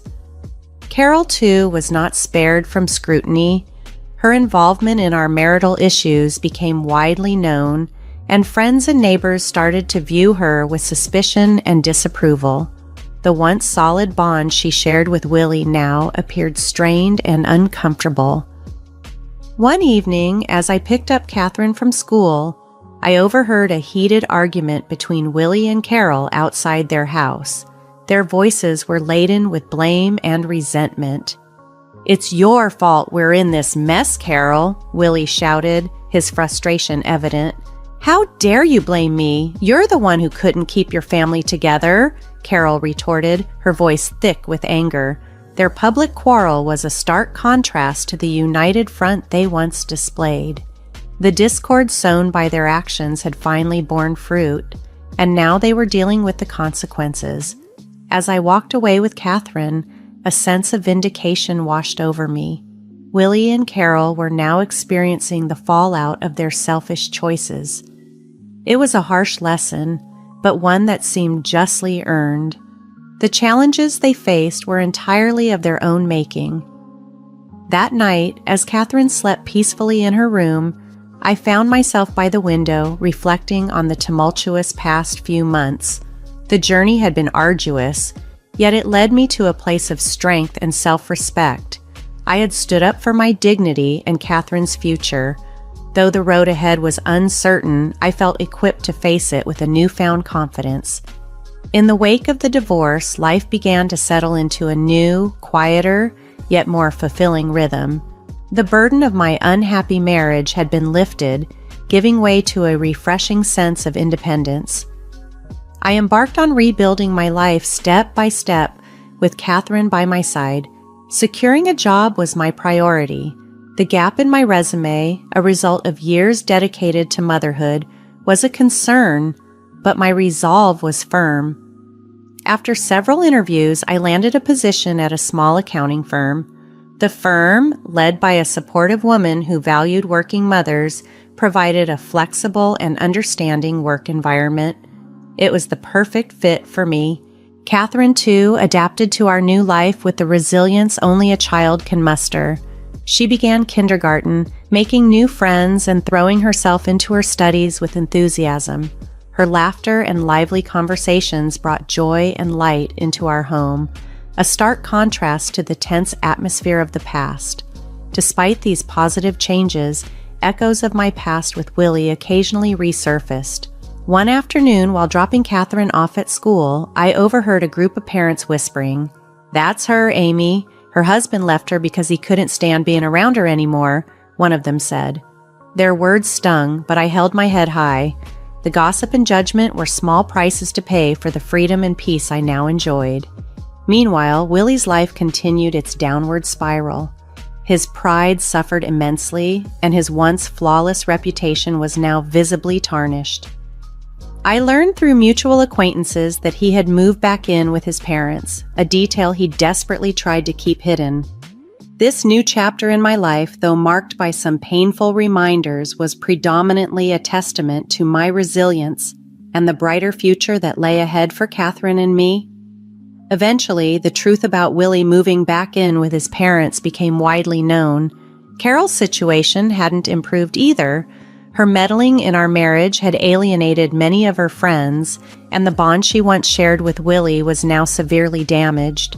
They barely spoke, their relationship strained by blame and regret. As for me, I found comfort in the steadfast support of my family.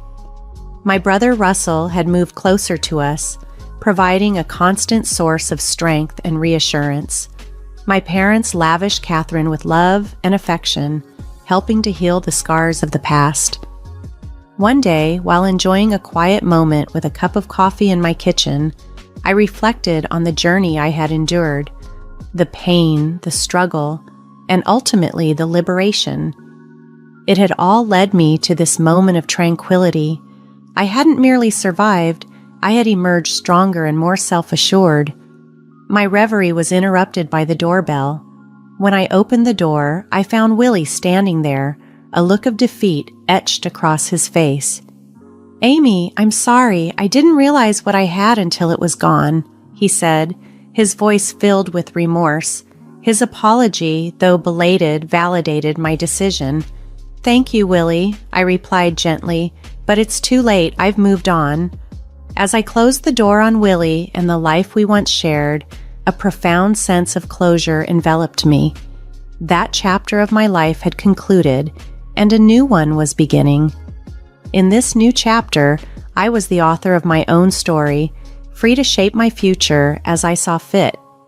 Catherine's voice called out from the living room, and a smile spread across my face. I walked toward her, eager to embrace the life that lay ahead, a life brimming with possibilities and hope.